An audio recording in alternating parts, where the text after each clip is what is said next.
I would like to call this regular meeting of the Great Island Advisory Committee to order. It's 7:07 on April 23rd.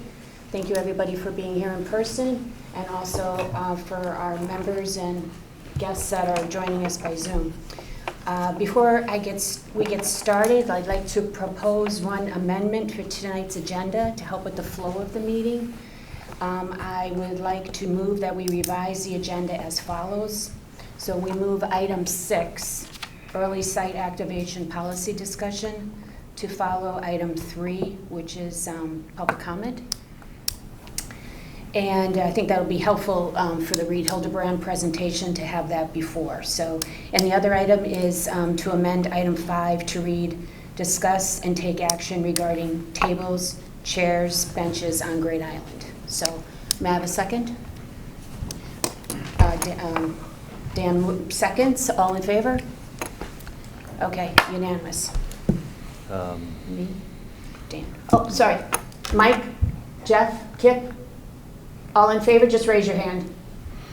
Kip's going to be hard pressed to do that. Yeah. Kip, nod your head. I'm kidding. They can use the reactions too. Give a thumbs up or a thumbs down. Thumbs up. Yeah. Jeff, thumbs up. How we're doing? It says not hearing anything, turn up volume. So I don't think our audio is reaching them. Yeah, no one's reacting.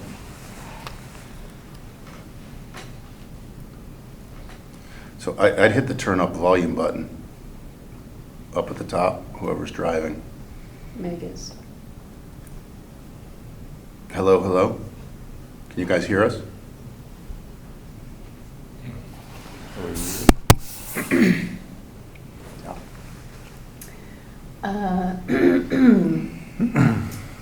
I need to be unmuted. Is that mute in the bottom left? Is that us? I think it shows Meg is muted there. Mm-hmm. Yeah. So that's probably the problem. Yep. Are you the host? No, Is that just in the bottom left? Can you just hit? I need to be made a host. Oh, I see.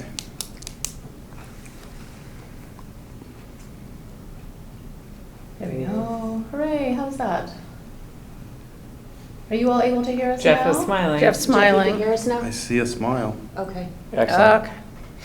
They just want to repeat that motion. Okay. So I made a motion, everyone, to amend the agenda, and it is to move item 6, the early site activation policy discussion, to follow item 3, which is public comment. I think it'll be helpful to have that discussion before the Reed Hilderbrand presentation, and also to amend item 5 to read, discuss and take action regarding tables, chairs, benches on Great Island. So I made the motion and Dan seconded it, and all in favor? Raise your hand. Yep, Okay. there it is. Okay. Unanimous. All right. Unanimous? There we go. Yeah, unanimous, except for Jim's not here. Okay. All right. Next item on the agenda is public comment. So do we have anybody in the audience that would like to give public comment? Yeah. Sure. So please give us your name and your address. Right. Hi, I'm Chuck Andre at 15 Clark Avenue in Darien. So I just wanted to bring up one point that's been a concern of mine for a while. First of all, we really enjoyed Great Island, but it's access. And I don't know, because I haven't seen anything where, with the exception of the survey, where you did ask about that. And the very last, selection, which is what I would like to see, and most of the people I talk to would like to see, is it be set up just like the rest of the town beaches. It's a waterfront park. Every waterfront park anywhere close to us is all dealt with, where you have to have some kind of, town pass to get into the park, and they all allow you to come in if you pay a fee. But I mean, most people I talk to feel that that's the way it should be handled. And if it's open to the general public, like Sheffield Island, it's going to be a mob scene. I mean, all it takes is one article in New York Magazine or somewhere that there's a great place to visit, and you're going to have people from everywhere coming, and I don't think we can manage that type of volume of people here. So that's the only thing I wanted to point out. I haven't heard it talked about here. It seems like we're way into the process, and that seems like probably one of the more important things to talk about and agree on. Because I don't know how you can decide on what you'd want to do without having some kind of idea what the volumes are going to be of people in that island. That's all I had to say. Thank you. Thank you. Anybody else in the audience? No? Okay. Anybody on Zoom? If you are interested, I think you just hit that little heart and raise your hand. Okay, seeing none, we'll move on. Okay, so next item on the agenda will be the early site activation. So we sent out something around to everybody that had pretty much, I think, well, not every question, but a lot of questions and considerations for this early access that we would provide to the public on the early side. And that would be things like if it was a Boy Scout sleepover or a house tour or things like that. So, but it also is, would items, events that we would actually charge for. So I thought that Jeff and Kip and Bruce and Lori spent a lot of time on this and came up with a lot of considerations and, gave some suggestions. But I wanted to talk about it earlier in this meeting because I think that there are some questions that Reed Hilderbrand will really benefit from having our input on. So I think it really comes down to kind of 4 items I think we could start discussing tonight. And so one of them is frequency. How often do we want to have events on the island? And is there, are there periods when we don't want to have anything? Or are we, thinking on holidays we don't, kind of that kind of thinking. I think another big question is capacity. How many people do we want to have out there? What do we feel comfortable with? And then I think a third is where do we feel comfortable having people on the island? We probably don't want to do a hayride through the bridle trail, right? So are there areas that we would like to not activate for these types of events? And then I think another, the 4th item, and I don't know if we're going to get to all of this tonight, but I think we do need to begin discussing it, is revenue and what's our revenue goal, right? Are we looking to maximize revenue, or are we looking to provide just a place for our community?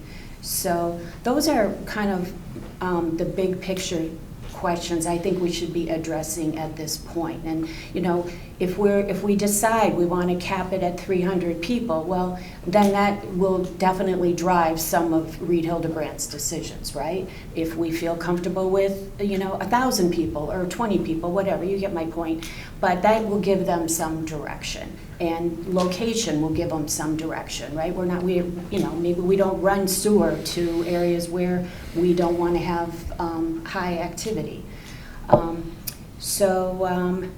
Let's, I'd like to open that up to discussion. Maybe we start with, if you have any general thoughts. And you know what, Jeff and Kip and Mike, you know what, I will look for you, but also, you know what, you can text me also if you want to say something, okay? So I think... Can we hear them if they unmute themselves or no? Are they on mute? Yeah. Jeff, test it, will you? I am just unmuted, so. Okay, so we can hear We you. can hear you. Is there usually a tech person who makes sure that there's a camera so that they can see everybody here and that there's sound? Because it's only coming through my laptop. I don't know how it's usually done. I'm not the tech person. They usually, they'd have to join the Zoom meeting, be made a co-presenter, and then show the camera through that presenter, or else they'd have to hook it up through your computer. Okay, but that person's not here if tonight, right? So they're not Should we doing that. pivot to just show the camera from your laptop, so at least people who are on the Zoom can see? I'm just mindful that nobody can see you, for example. But are we live on TV 79 Yeah, TV right now? 79 is- So they, Okay. they could They can watch it. Yeah. use two Yeah. methods. Yeah, so, except for Mike who's on the train, if you do want to, you can turn on TV 79 if you want to see who's speaking and that kind of thing. But we can hear you off of Meg's computer, okay? So, okay, so event size. What's a realistic number that people, hold on, it's Kip. I think Jeff's raising his hand. Yeah, Kip says he can't unmute himself. And Mike says he can't unmute himself also. Okay, I'll unmute it now. Me too.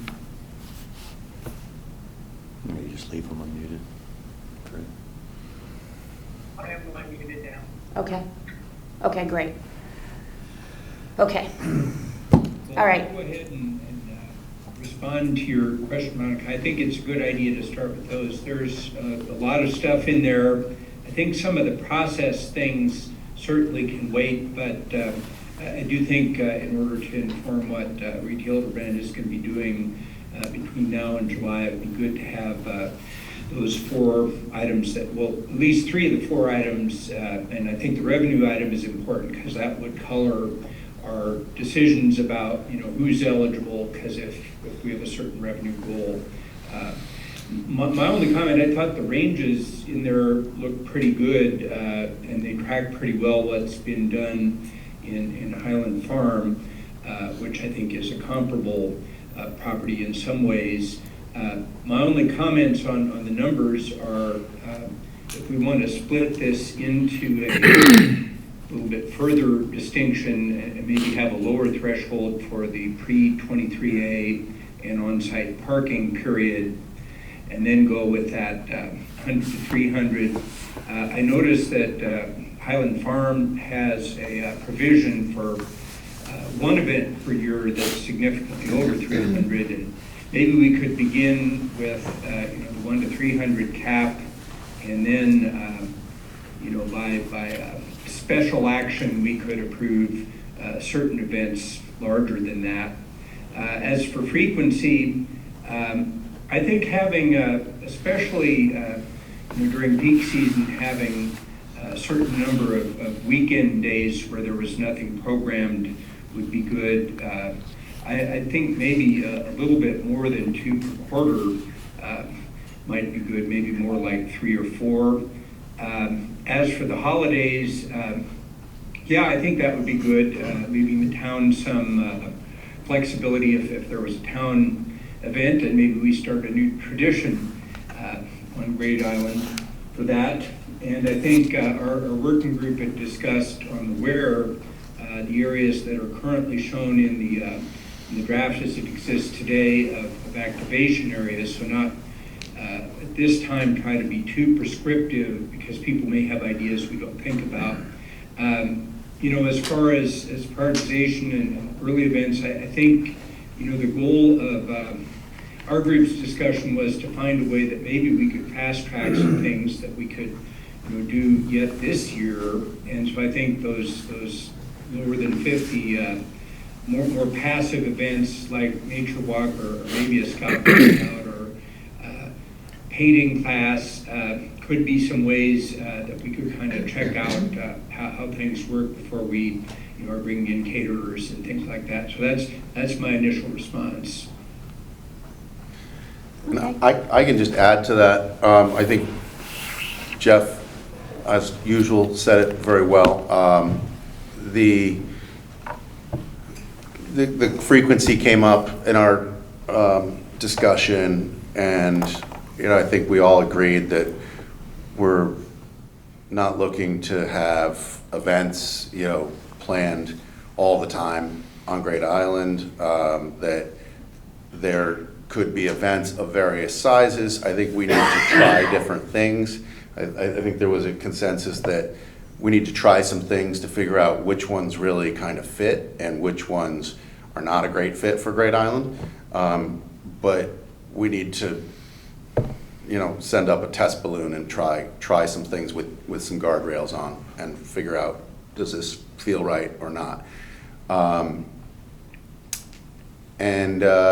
Yeah, I think that, obviously we've been talking about parking since day one. We don't have any plans to put vast amounts of parking on Great Island on any of the documents that have been presented publicly or even amongst ourselves here. But so I think that, for people listening at home or in the room, if we do try something in the area of 300 people or more, we're going to have transportation where there can be off-site and looping. There's going to need to be that. I don't see any scenario that we've designed where we would have enough parking for 300 plus people. So I think that's just something that was discussed amongst us as kind of a jumping off point for a lot. When you talked about when Monica, you talked about doing the polo a year ago, right from the get-go, it was all, parking off-site and busing in. So what you're saying is that even long-term, 300 is kind of our max? No, I'm not saying that. I'm just saying that I don't think you're going to ever have parking for anything that or above. I think if you were going to have a fall fest for, little kids and their parents to come and, ride a pony around the polo field and, maybe have a hayride with a horse-drawn hayride around, some of the property and, pumpkin carving or something kind of cute, right? And there's someone strumming a guitar and it was from 4 to 7 p.m. or maybe even earlier because it gets dark in the fall. But let's say a scenario like that, and let's say a lot of people wanted to come, and we could, on an early activation thing, I think we would ask for signups. We wouldn't just say come one, come all, because we wouldn't know what we're going to get and we could be overwhelmed. So if we did that, then we would, kind of like when we did the initial tours, we'd say, okay, there's going to be bus loops from Town Hall. You can park at Town Hall, and then we'll take you down there, and then you get bused back. But you might get 500 people at something like that, and with little 3-year-olds to 10-year-olds and their moms and dads. So I think that could be something that we should try. I think but who knows? Maybe as we get into this further, that's a better event for Highland Farm, and that we have other places that would work. But I think everybody is really curious about Great Island. They want to explore it. They want to experience it, and I don't think it would hurt to try something on, like, for instance, the polo field like that. And we won't know till we try. But I think the most important thing, as with everything, is be thoughtful about it, put guardrails on it, and not have a big mistake where there's an outcry from the community saying, well, you guys are going to ruin this place or something. Okay. I think to clarify, though, are we talking about events that the town is going to sponsor, or we will allow somebody to hold an event? Because there can be a distinction. For Right. instance, Parks and Rec holds events on the town properties, other than using Highland Farm, which is not a park, managed by the department. That has parameters around it in terms of how many, how often. The parks don't per se, so that's up to our staff to sort of determine how many events we're going to sponsor. Separately, many individuals come in and apply to reserve either all or part of a park for an event that run the gamut. And I shared that list with Reed Hilderbrand a few weeks ago. We had all of the data from the last 3 years, like literally every single event that a resident has hosted, from a 20-person birthday party where they just want to have a couple picnic tables and pear tree, to the big. And I'm sure you guys saw it was a pretty long list. and about every type of event you can think of. So are we talking about that, or are we talking about how often we as a Both. town, okay, so we may Both. want to Right. parse those out. Right, yeah. So I think it's town-sponsored, and I think in the document we talked about, is it residents, is it town-sponsored, like Park and Rec does? Mm-hmm. Is it companies, maybe they have a local connection, so do we allow a corporate kind of event out there? The policy that we will be creating, it'll be really important, and it won't be just for, like a test kind of thing. We can limit, we can look at, okay, we could look at it like, this is for 2025, and then we will expand it for 2026 going forward. I mean, there are ways to do it, but I think our goal should be to answer as many questions as we can, so that when we have, and it probably will be the first selectman's office, so probably will be town administrator, who will be signing off on these events, and so we need to make it, I think the document should be as crystal clear, as John would say, for whoever is administrating this. So it would be, it's not just this early side, it's a policy that will be long-term, and it's not just for town-sponsored.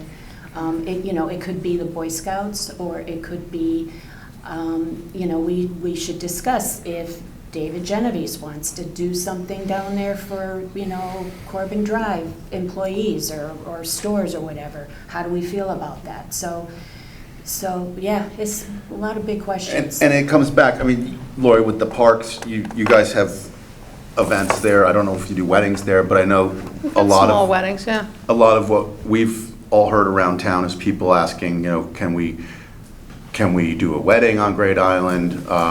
So, as I said, I think that, yes, we're going to come out with a master plan in a few months of what we hear, so far, what we've heard, but we're still just at the very beginning of this whole process, right? Even with the completion of the initial master plan.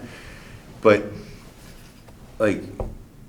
we need to have some events to figure out whether, if we decide to do a wedding and we say, okay, let's put guardrails on it, let's make the cap 150 people, and you can't go in a building because we haven't renovated a building that could satisfy the needs for a wedding at this point. So if we said, okay, we wanted to do a wedding there, you'd have to find a place like the polo field or the backyard of the main house, the front yard, or whatever you want to call it, the water side.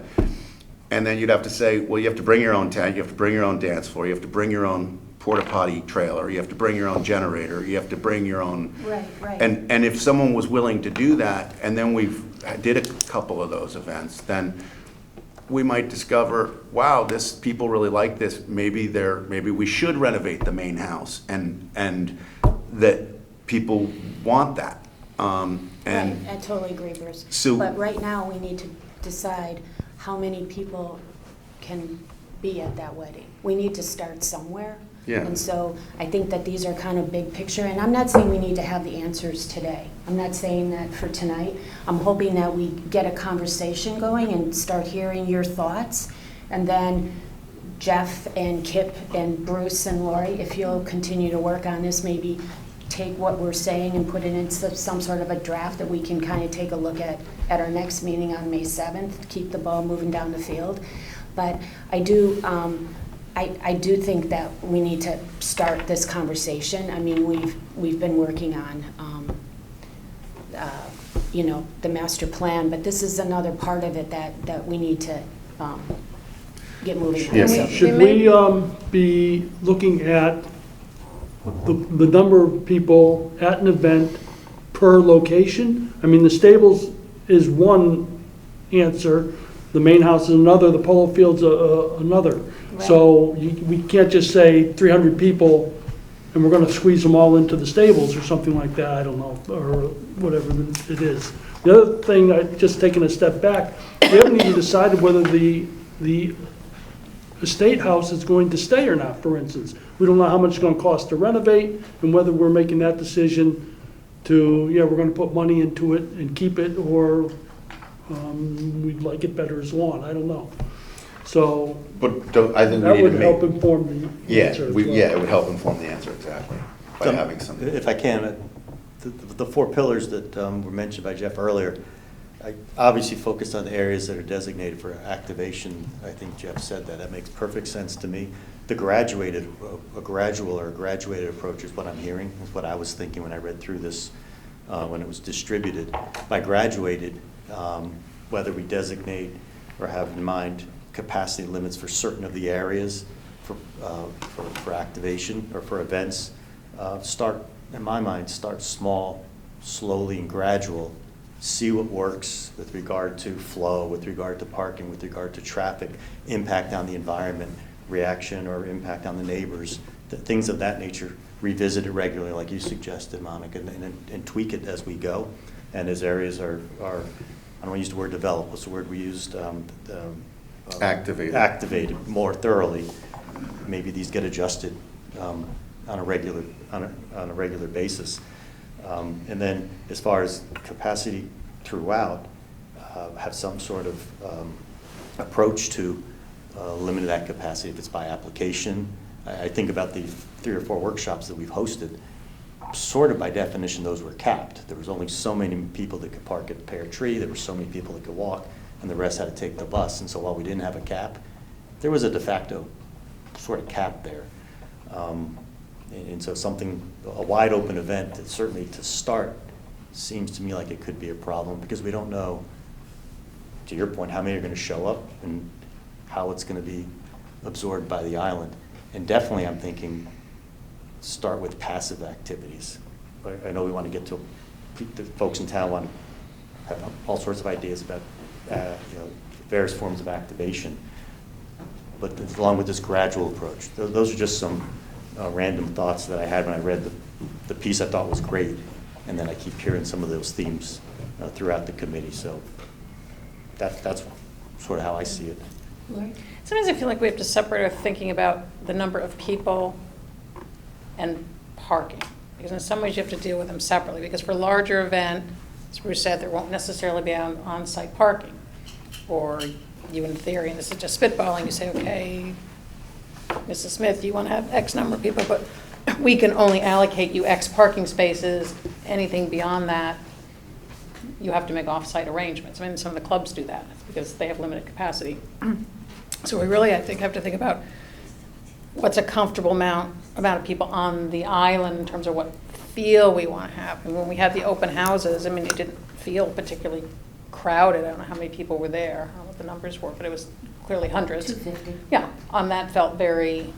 Yeah, it's 60 acres. Yeah, it felt fine. So I think we think about, sort of, so then it becomes, size of event. Do you want just like a 300-person event as opposed to, in one day if there were 5 different 20-person events? Right. Is that problematic? Probably not if people are, just want to have small birthday parties or, a picnic or whatever. So I think we need to think about numbers of people versus the parking. Yeah, I think the parking is pretty clear. Yeah. We've penciled out 95 spaces, so I think that, I think for the foreseeable future, that feels like what we'll be looking at. So I think that the off-site is definite. But let's also think about, start thinking about frequency of events. Like Lori said, do we want to allow 5 20-person events? Do we want to allow 300 events on one day?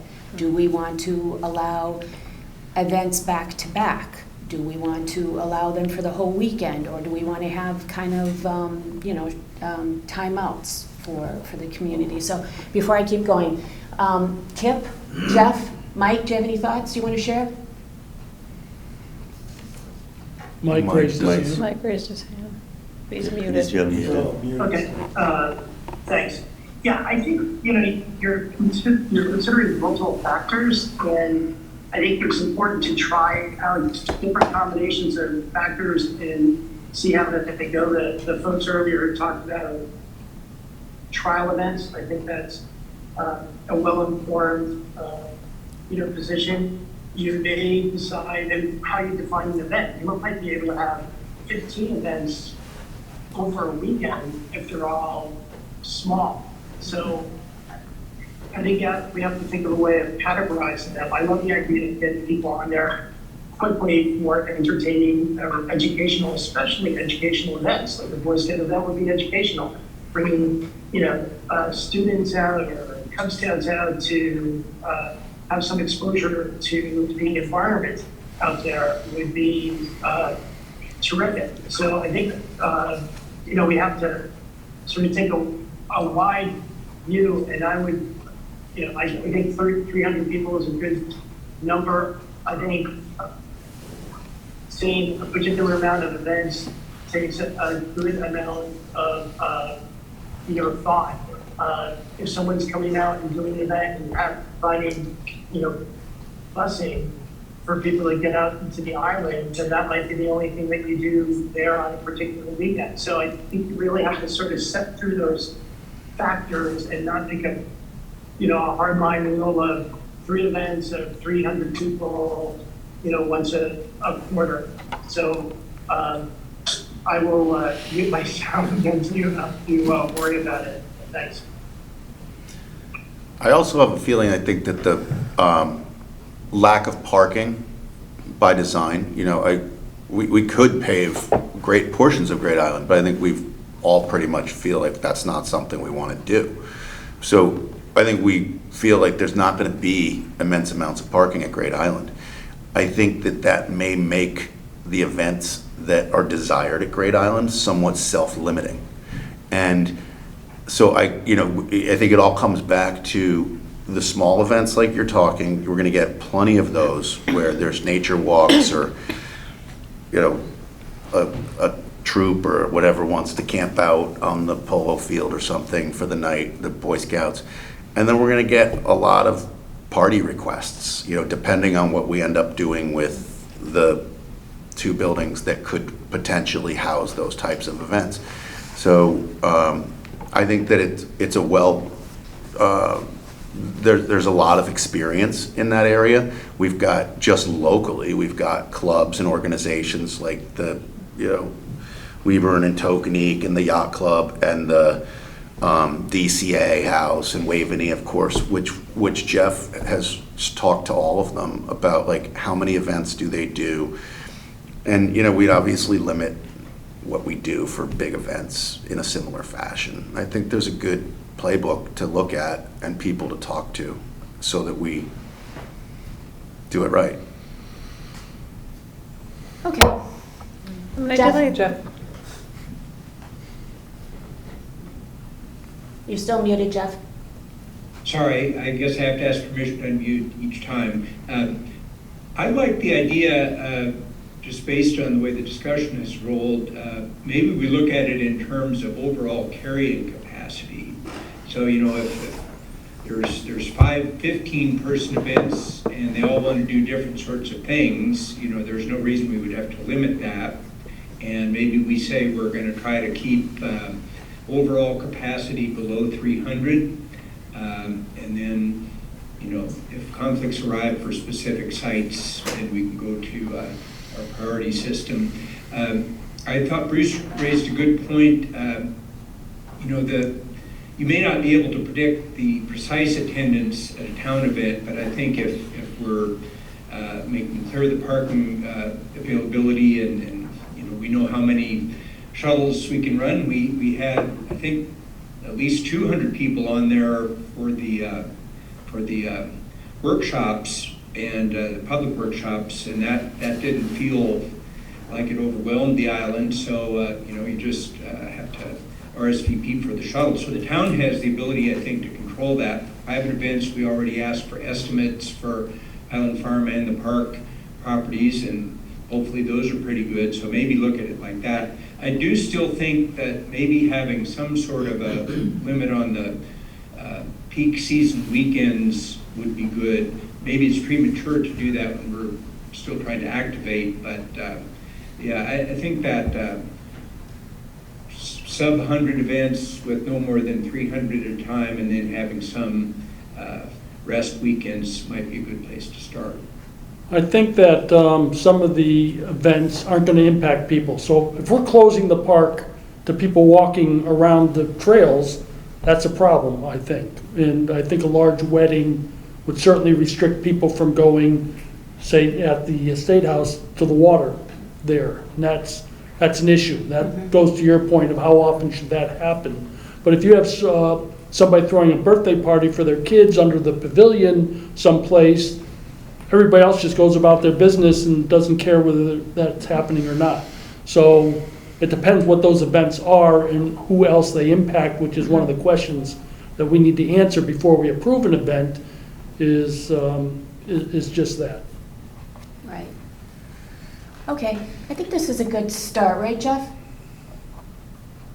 Yeah, but I do think that we get requests, and on the town side, it's really important that we have a policy, right? I don't think we want to be in the position of kind of winging it and making decisions on the fly, and then having people come back and have problems, legitimate problems with that. So you approved this 50 person and you didn't approve us. Why?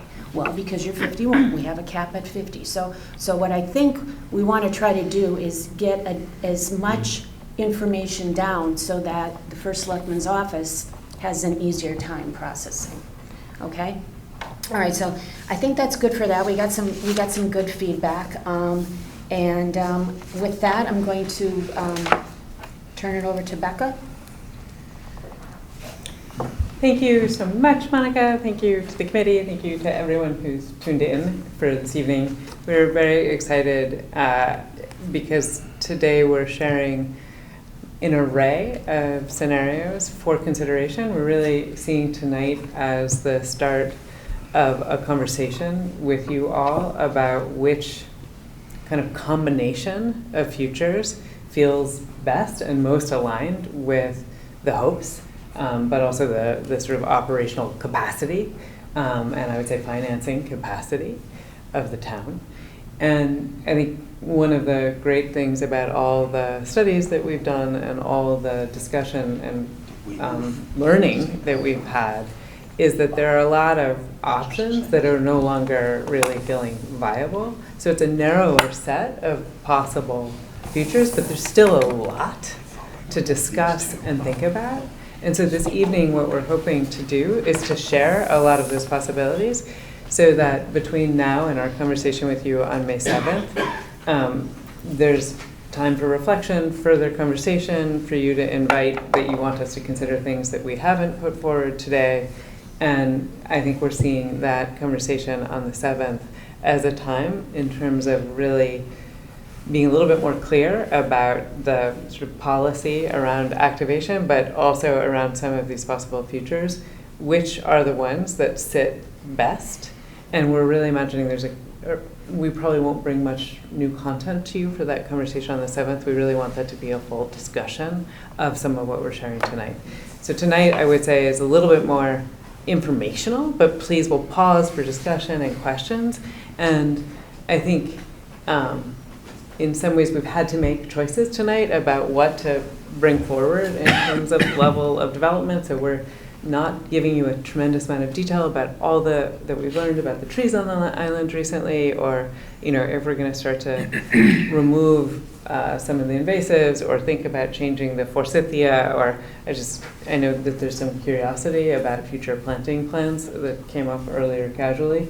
We're very excited and we're thinking about those things, but I think tonight we're much more on sort of big picture. How much does the island want to see changed? And how much do we want to sort of almost keep it entirely as an outdoor experience and have buildings either as background or even, as someone mentioned earlier tonight, potentially no longer there in the long term on the island. So with that, I think let's advance. But we're not asking for any decisions. We're just asking for a lot of sort of listening and consideration this evening, and we have time for real discussion coming up. So where we are is approaching the very exciting kind of culminating concept design workshop in about a month. And that means that we really do need to be narrowing our direction and talking about real things like 15 people and how many, and then I think also like what level of operational commitment is the town taking on with this incremental, change that we're discussing. So if we go to the next part of this, Michael's going to just briefly walk through where we are in terms of thinking about the parking. This is now, I think, close to maybe the third time we've presented sort of these two options. We've continued to do due diligence and talked with various different experts and review different kinds of approval process and zoning realities as it relates to how we provide early access to the island. I think our current position is that there are still really strong benefits to each of these options, and so we want to keep them both alive. And that is basically direction that's coming from sort of the full, I would say, the full bench of your town officials and experts.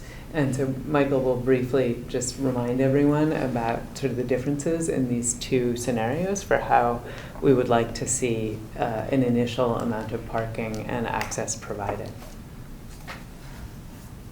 Hi everyone, joining you remotely again, and nice to see you all virtually. The two scenarios that we're continuing to explore and refine are, as you see here, we have the one-way loop sort of around the greenhouse for early access, where two-way vehicular traffic is coming in on the northern causeway, and then we have the scenario B, where we're utilizing both causeways for a one-way vehicular access, which creates a loop. A larger loop from the south to the north. And if we flip to the next slide, we can see how some of these are actually working. Great. So these diagrams illustrate sort of the direction of traffic and how it works with pedestrian sidewalks. Mainly, the main thing we're trying to solve for in these solutions are providing us a number of parking spaces for early access. So in scenario A, we get just under 60 spots. In scenario B, we get a little bit more with the different configuration of the parking area towards the boathouse with just over 70 spots. We're also trying to get an ADA access drop-off nearby the restrooms so that there is some level of easy access to the main arrival amenity for people when they get to the island. And you'll also see that we're providing provisions for sidewalks or painted walks in both these scenarios to separate pedestrians from traffic, so that in either scenario there is some level of delineation between vehicular access and pedestrian access. In scenario A, the southern causeway is fully pedestrian. This would more closely align with what we're imagining for the longer term vision for traffic on the island. So I guess any questions or comments? I know that it's kind of familiar, these scenarios. I think something else that just to share that we're looking at in combination with these is a set of sort of best management practices in terms of stormwater management and coastal protection. I think as much as we can, we want to be using green infrastructure techniques on the island. We want to be reusing materials. I think to the extent that there might be events that require us being closer to that 95 number of parking spaces initially, we'd be interested in like the lawn parking strategy or some gravel sort of not painted spaces, which has worked at places like Highland Farm. And so this is really trying to be as basically protective of the beautiful trees that everybody loves, trying to minimize the amount of earthwork that is required and keep view quarters that everybody likes right now sort of protected. Is that why you're not using the flat portion across from the boathouse? That would be a little bit west of where you're showing parking? Yeah, see that on A where it says one-way loop down at the bottom on the left? When Dan and I had previously proposed that lot down in there, Yeah. we kind of like made, it's a much bigger area than it seems like. I don't know, I mean, if there's Well, it just seemed 59. flatter too, but I'm just curious why So you yes, it's a great question. So we've been out there, we've walked it, we flagged it. I even sort of drove it a little bit earlier today just to double check it to the extent that I wasn't going to get in trouble with Tony. What we're trying to do is make sure that at least initially, as we're trying to be very careful, we're working with the existing vegetation that is there, and that again, we're trying to minimize the removal of trees. I think that there are some areas where it's flat, but one of the things that becomes really dicey is that if you sort of pull in and maximize all of that, our sense is that the possibility to have terrible queuing and backing up and people getting stuck seems like a real challenge for the island. And until you have a higher level of operational capacity on the island, we want to make sure that you don't have, let's say, 200 people show up and suddenly they're all over the lawn and in the coastal offset and creating a problem. So we feel pretty comfortable with these two scenarios, that they're safe, they're easy to operate, nobody's going to get trapped.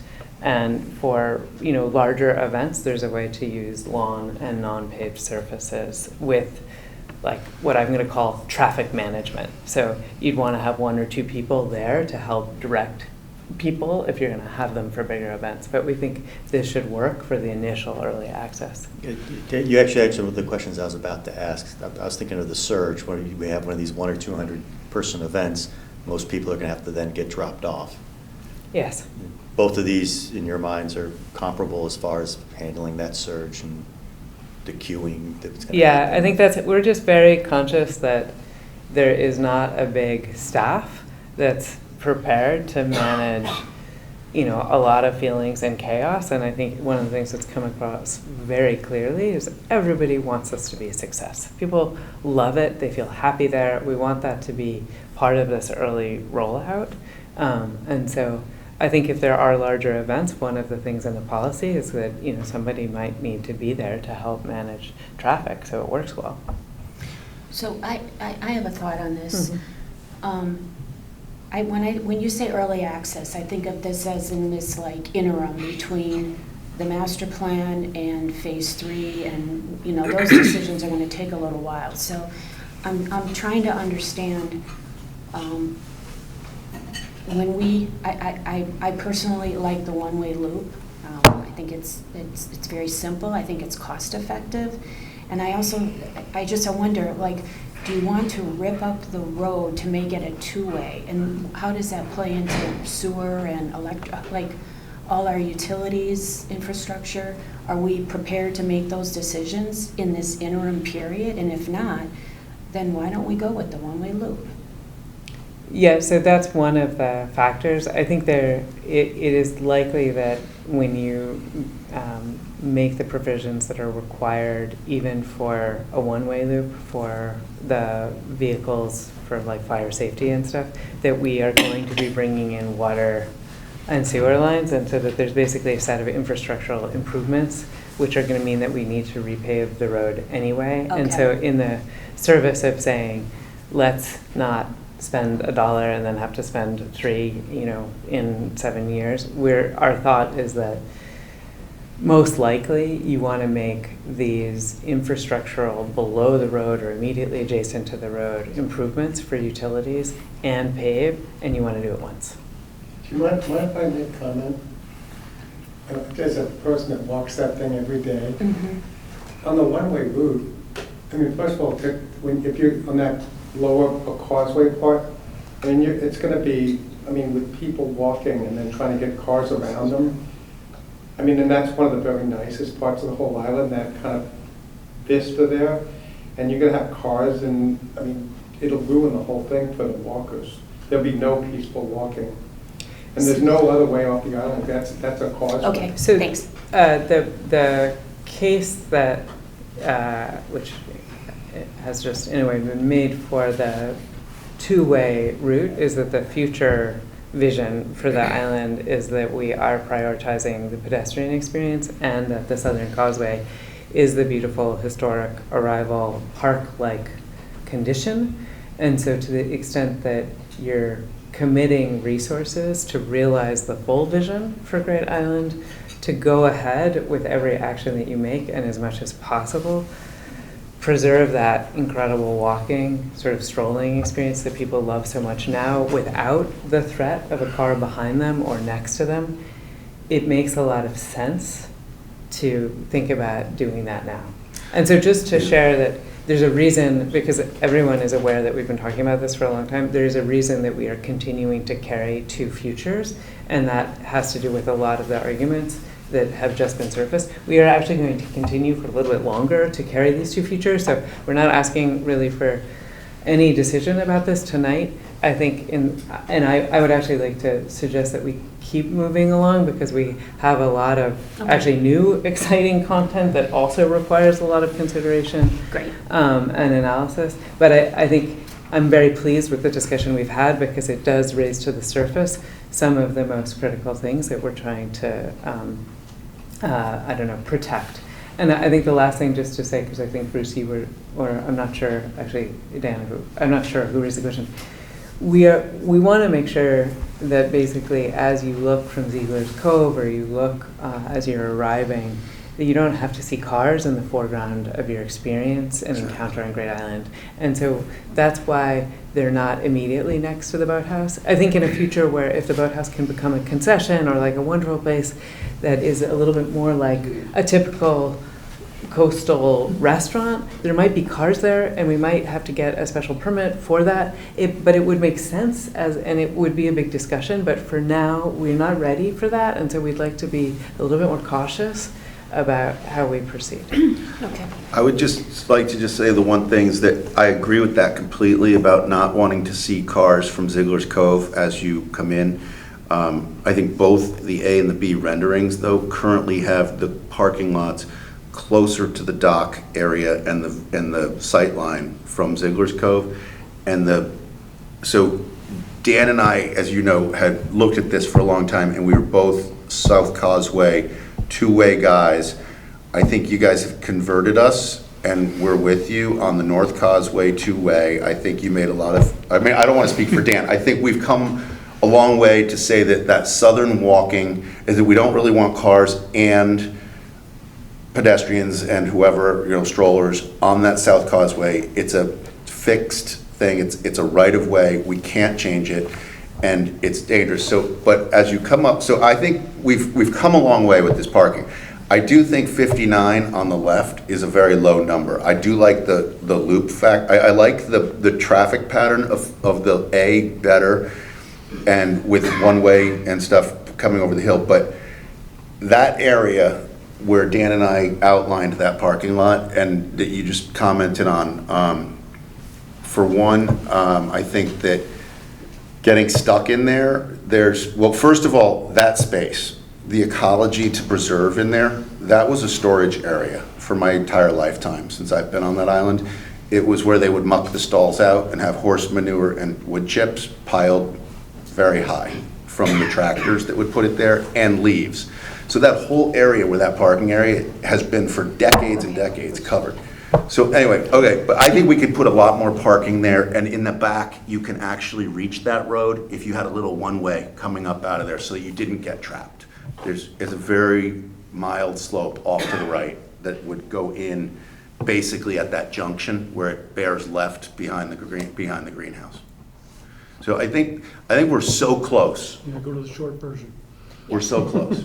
But we're only on like slide 6. We're gonna be okay. We're gonna be 89 okay. slides. Here we go. So Here we go. Next. Yeah, that's all right. So the other part of this, what we're hoping very early work, is the provision of what we think will be really wonderful space that also you can use to go to the bathroom, and that is a conversion of this pretty extraordinary root cellar.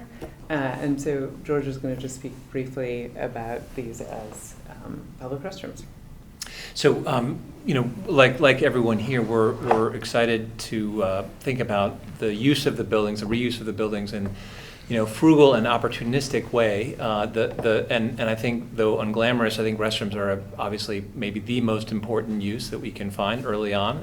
And the root cellar, I think, is actually a fantastic place place for them, insofar as it's a building that wouldn't, we can accommodate quite a lot of space without having any impact visually on the setting of the Great Island.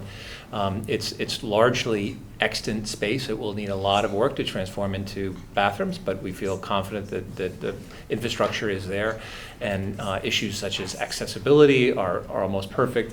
So I think it's a terrific early win for Great Island. Maybe we can go to the next slide. It's probably one of the less visited places on Great Island, so I wonder if everyone has been there, or maybe some people have been there. It's a very unusual, peculiar space that actually begins in the footprint of the greenhouse. So on the lefternmost part of the drawing above is the footprint, and the next cell, those two are the footprint of the greenhouse. And then there is what was once the glazed wing of the greenhouse, where Megan's cursor is now, and then the remainder of the space is the root cellar. You can see small little graphics where there exists skylights, and that even in the photos you can see the impact of the skylights there. Stone walls buried into the ground with one quite dramatic and beautiful rugged, austere granite opening with large double doors. So what we're proposing to do is to insert into this space minimally a set of bathrooms, and the bathrooms would be, meant to accommodate families and every need that one might find for a bathroom. Certainly there would be some kind of vestibule. We can go to maybe the next slide. Here's a graphic of that. So if you're seeing the rightmost of those cells, that's really the work area.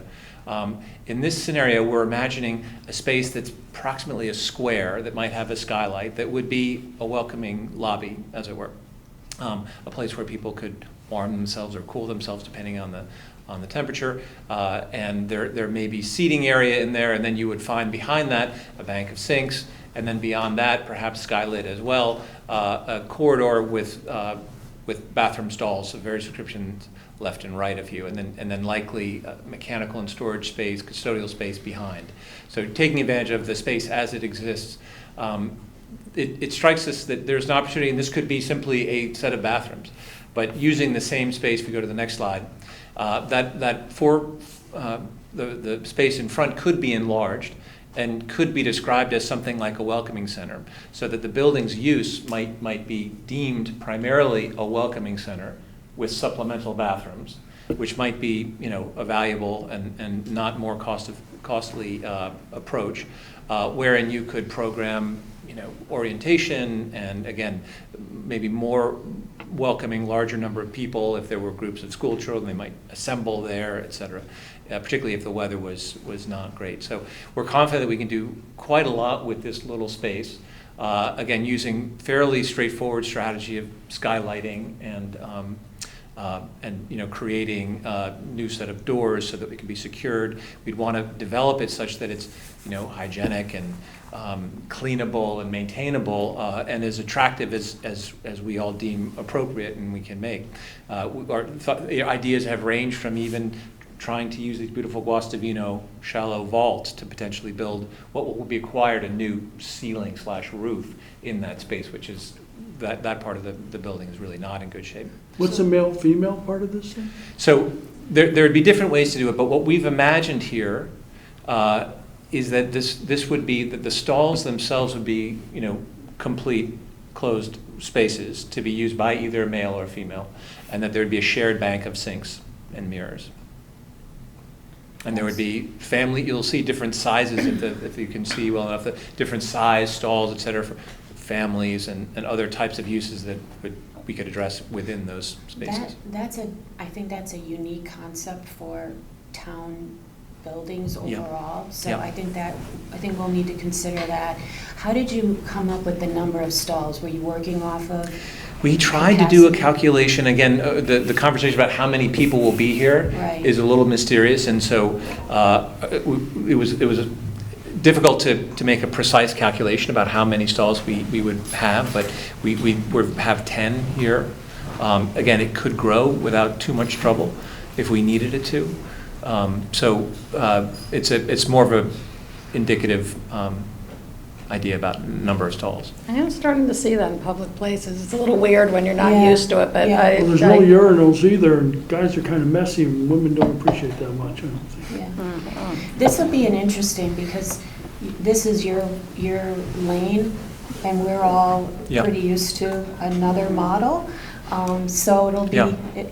we'll appreciate your, Yeah.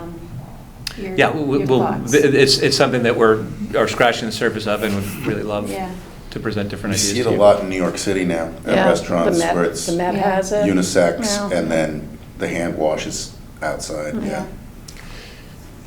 I mean, maybe if you had that in one place and then somewhere else you offered the Sure. more traditional. Yeah. that could- That's how we were thinking about it. Yeah. I think thinking about the narrowness of this, and also the fact that there tend to be, I would say often, as a woman, there aren't enough bathrooms. Right.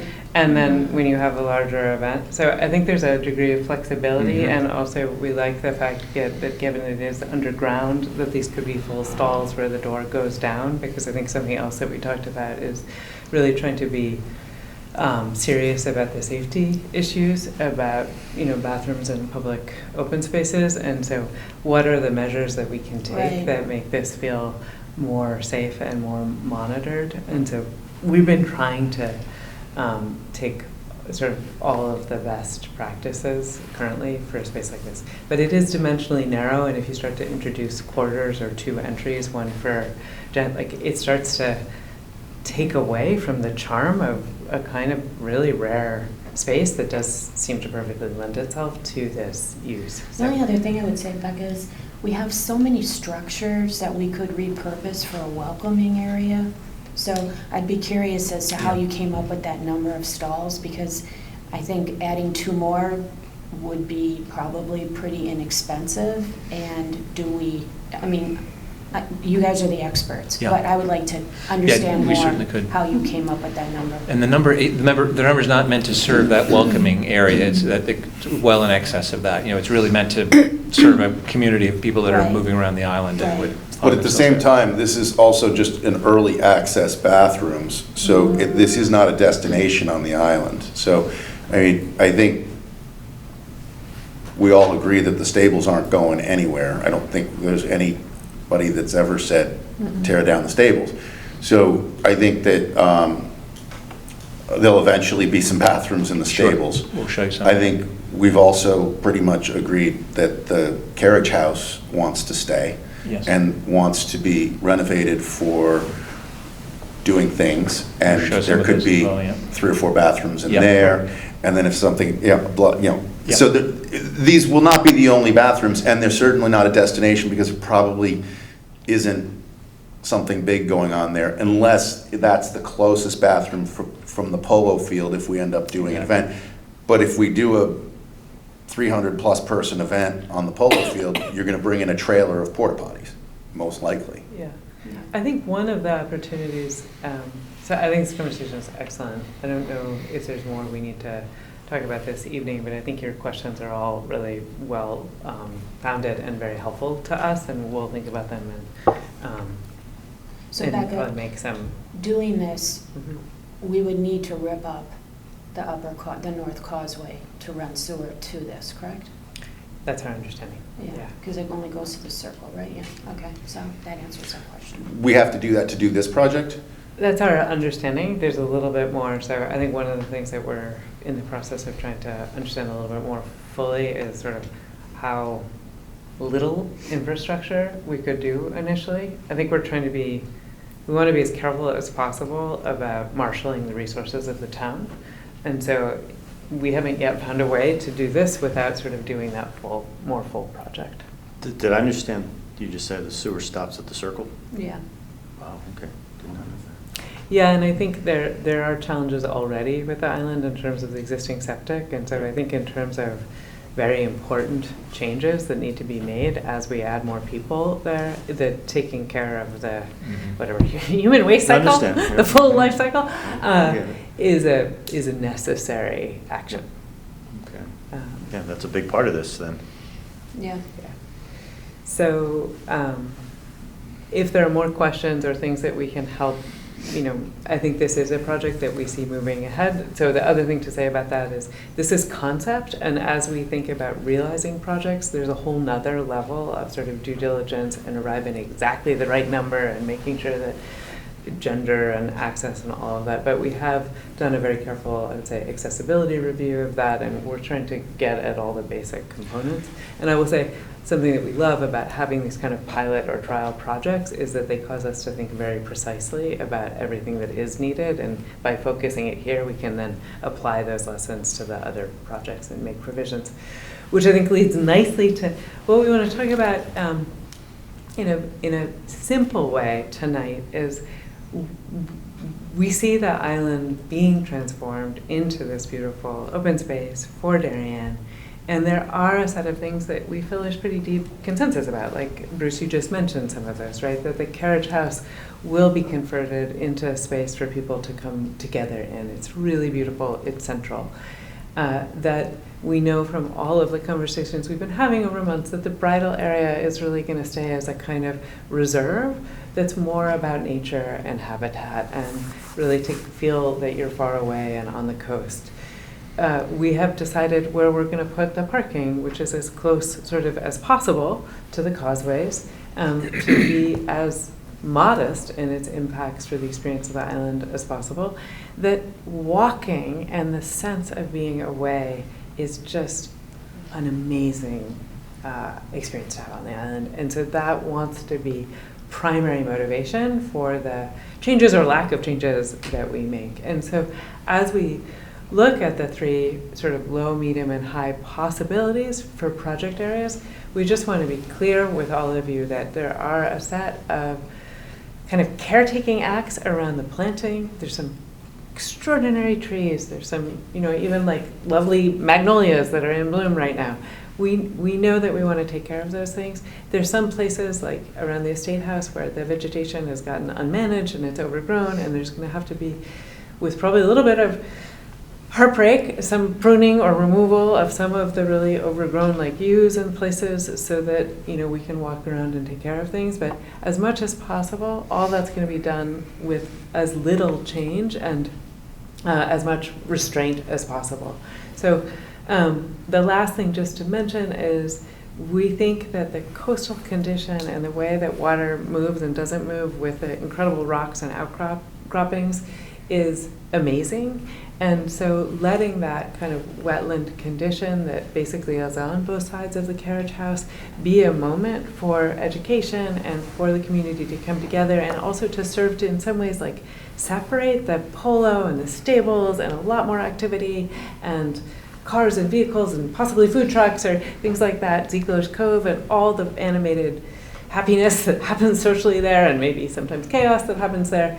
That is kind of one side of the island, and then there's a much quieter side that, yes, people can have life-changing ceremonies potentially on the sort of sound-facing lawn and at the State House, but that's a little bit different in its character. And so we see that really taking care of that wetland, which you're obligated to do from a regulatory point of view, is actually a beautiful way to further sort of that difference between these two parts of the island. So those are some of the abiding things. George is going to talk a little bit right now about some of the architectural things that we're committed to that are island-wide, if you don't mind. Great. No, we'll stay back. Thanks.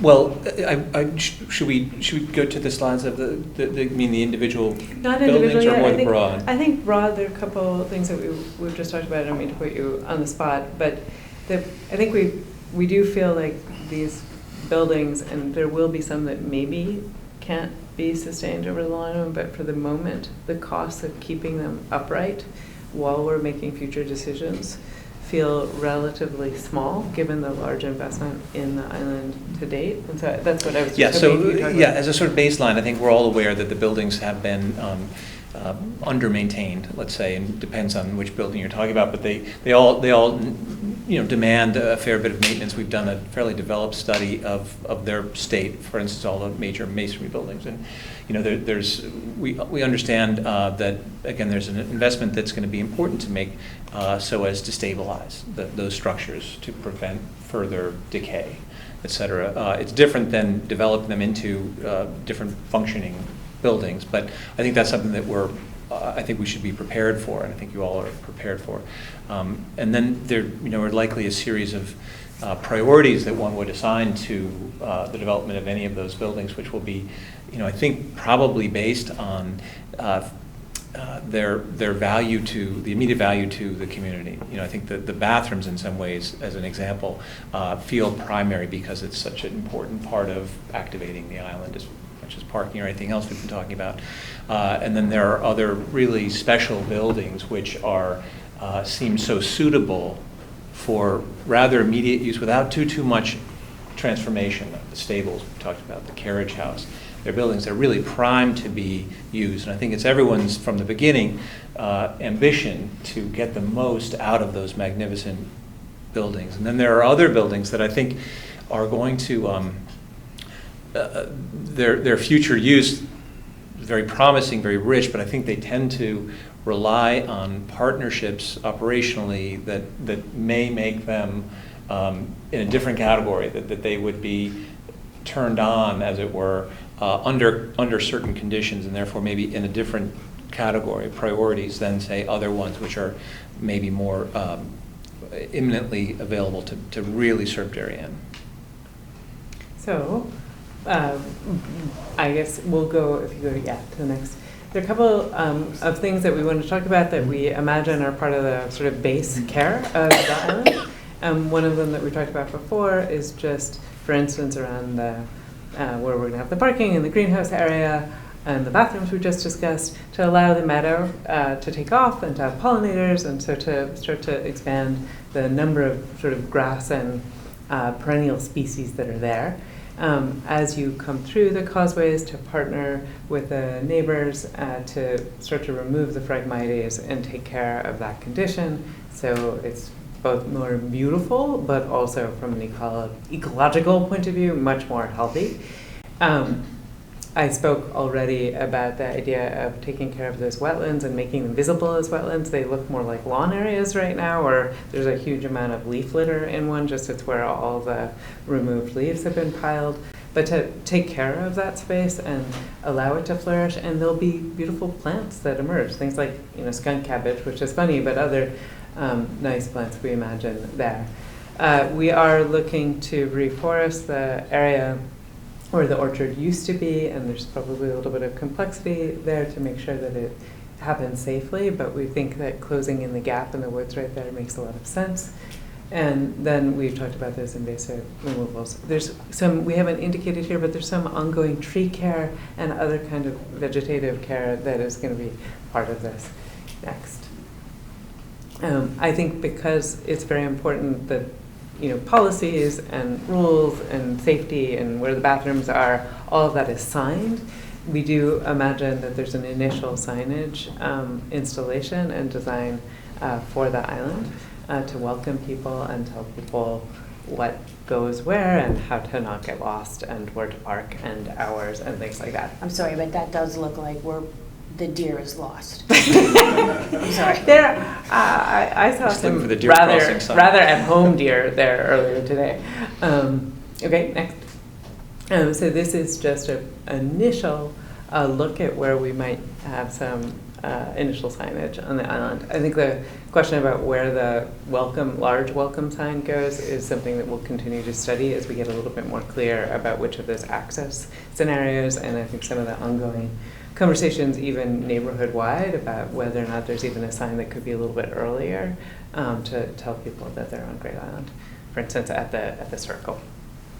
I mentioned in passing when we were talking about the early access projects that we want to be really following best practice as it relates to how we do the infrastructure on the island, and so something that we might be looking into as we go forward as a next study that we might come to the town about is there capacity not just to do some of these green infrastructure practices for stormwater, but could we potentially look at geothermal as a way of managing some of the energy needs? And so do we do a little feasibility testing to see if the island can support geothermal as a way of providing the mechanical and mechanical needs for the structures and island.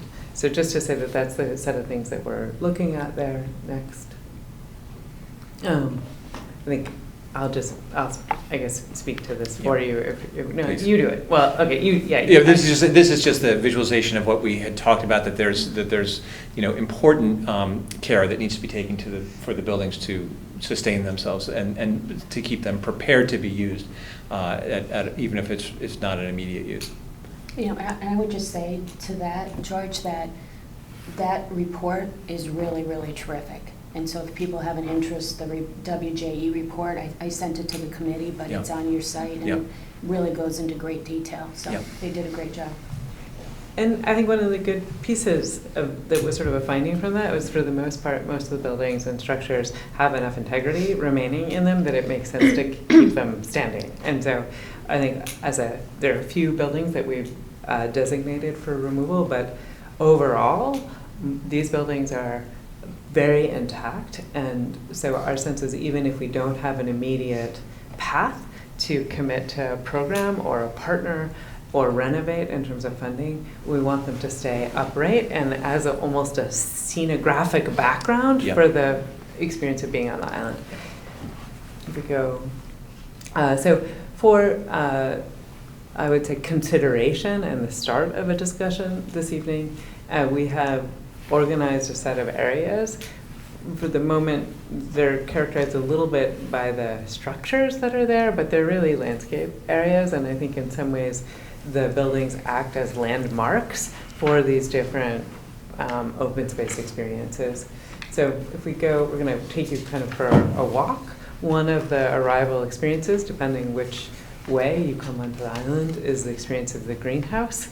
And we see that almost as a kind of caretaker structure, whether, or, depending on how it's occupied. Go to next. Something to be more explicit about right now, we have for each of these areas a kind of low version, which by low, what we are is a catch-all descriptor to say there's a set of possible activities and also investment that is sort of understood by this word low, that we want to share with you. And then as we go through to medium and high, we layer on more activation and more investment. And it's a sort of add-on. And so there's a way, and this is for future discussion, that in some cases you might say, we could imagine long-term, the high, but in terms of, let's say, the phase 3 project or our initial plan, we want to concentrate on the low, but we don't want to say no to the high version. And in most of these cases, you could imagine an evolution where if the town really feels committed to it, you eventually get to high. But this is what we want to sort of spell out, storytelling-wise, for you all, for us to have a much more serious conversation on the 7th, and then on the 17th with the kind of full community. So Becca, the high in general will include the low and medium? Yes, Okay. in general. There are very few exceptions to that, but in general, that's how it's an additive process here. So as an approach to a kind of low vision for this area, it is up high. There are some moments where you have incredible views as you look out. It feels protected. We think it wants to be celebratory. We think the kind of pasture and cultivation history here is very exciting. But having a meadow character feels right.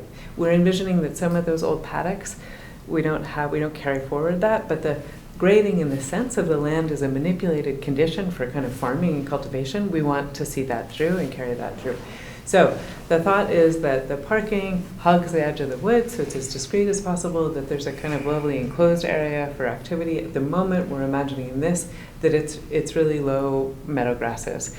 So it doesn't have to be mown a lot. It's not a huge operational burden, but it's a beautiful area to arrive and to walk through. And we're seeing that there's a lot of benefit potentially to making a paved terrace area that could be programmed. You could even have a food truck or two there, or you could have a little farmer's market, or you could have some kind of student educational fair, really conveniently located to ADA parking and to the other parking and to the bathrooms. And so it seems, and if you go and stand in that area, you realize that you feel quite held. It feels like an outdoor room of a kind of public community scale in a really nice way.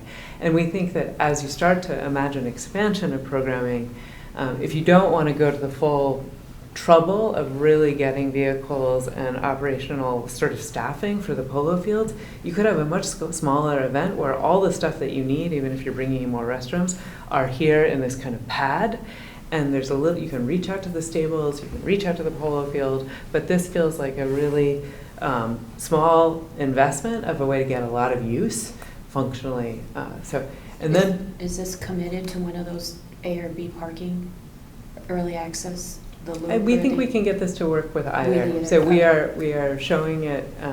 I believe our default in general is the two-way, because we see that we really want, as we've said, that southern causeway to become a pedestrian access in the full build-out. So that's sort of the default here. But that's a great question. I think something else to show here is there are a lot of Norway maples, which are really not good from an ecological point of view and produce a lot of shade and difficult conditions ongoing. There are also a lot of really old and sort of falling apart trees on the alley as you come in along the North Causeway. So what we're starting to talk about here is a restored alley planting. We want to start to layer in the next generation of trees along the arrival, and probably also to diversify so that it's a mix of Norway maples and sugar maples right now. We would like to bring in kind of a little bit more resiliency to the planting palette here.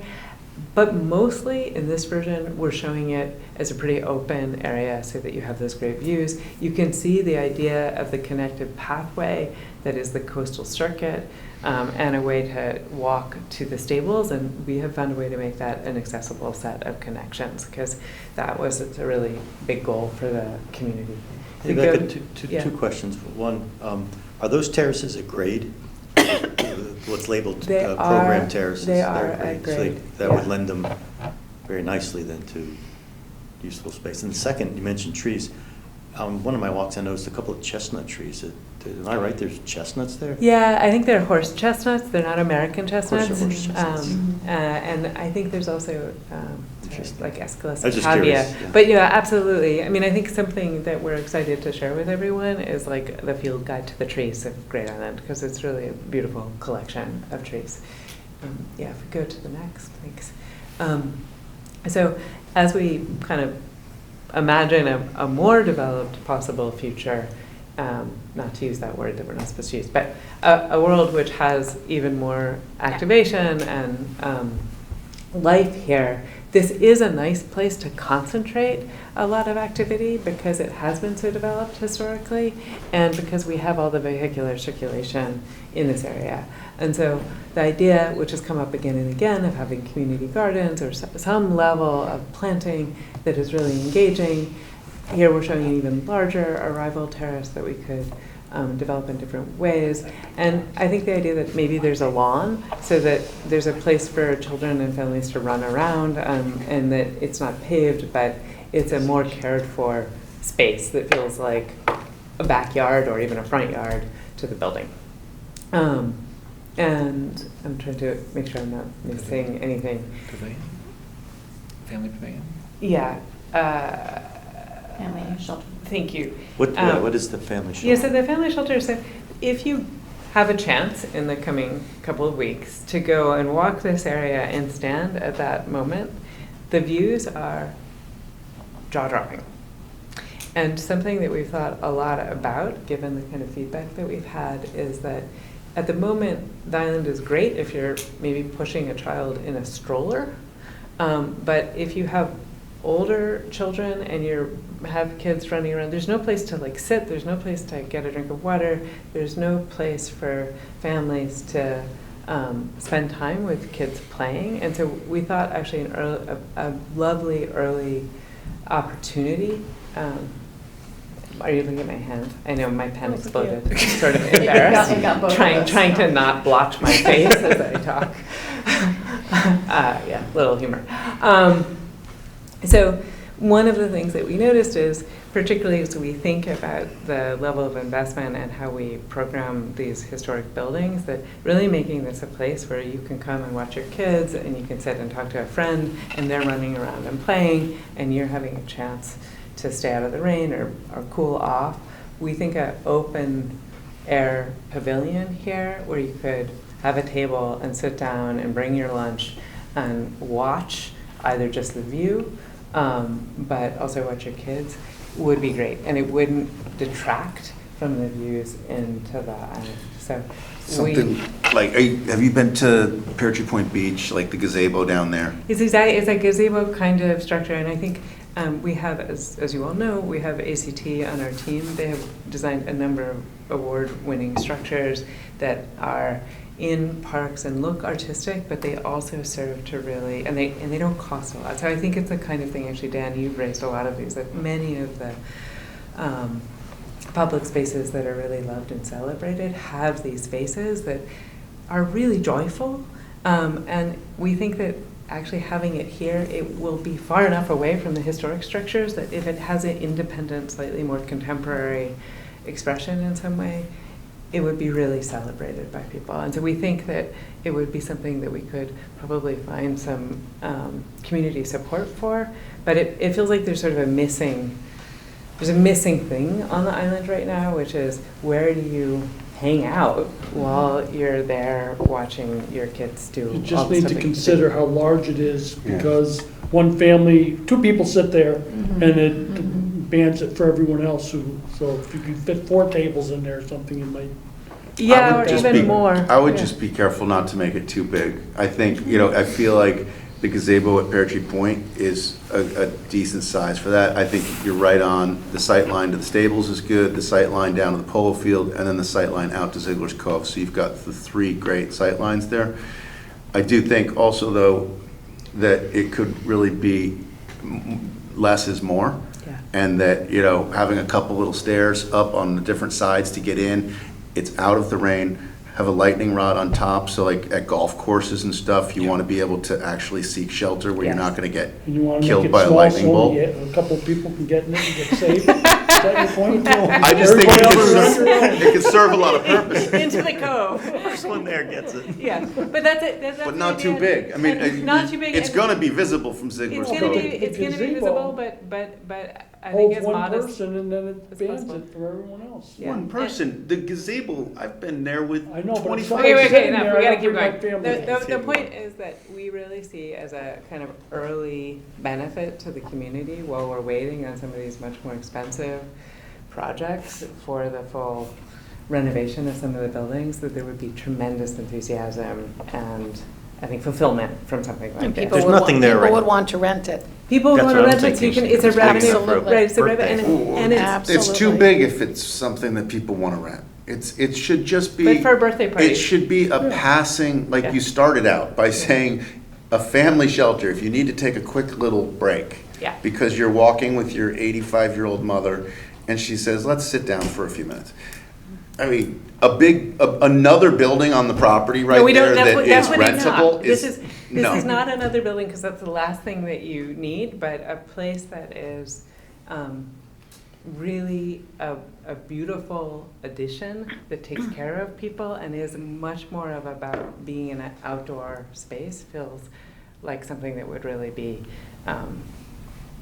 I think there'd be a lot of appetite for that. So we want to put that out there for So consideration. maybe, I'm looking at the Yeah. clock, maybe we think about some of these items that are really generating a lot of interest, and Yeah. we circle back on them. Sure. I'm seeing Yeah, very you're nervous. quickly. Okay, not nervous, but you're, so just dialing then a little bit up even further, I think there has been a lot of excitement about the idea of having adventure play, and so we were thinking too, with the way the rocks on the slope there happen there, that there's an amazing moment where there's a carve out and there's the big outcrop and you kind of notch down, and it seems like you could have an up high and a low play moment right next to the bathrooms. Could be great, and you can imagine as we're showing even more activity in that arrival terrace. If we go to the next, to you. That was the high, right? That slide? last one is, yes, Okay. you're getting the gist of it, I get right? the gist. More purple people, as we.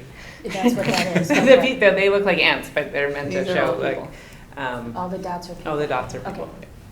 So the greenhouse itself, as you all know, is it's situated in such a prominent space, and as Becca described it, it's such an important building as one enters the the site, it's being fundamentally residential in its organization. It doesn't lend itself to too many public uses, we feel, but I think it could be actually magnificent small office if there were, for instance, to be a conservancy group.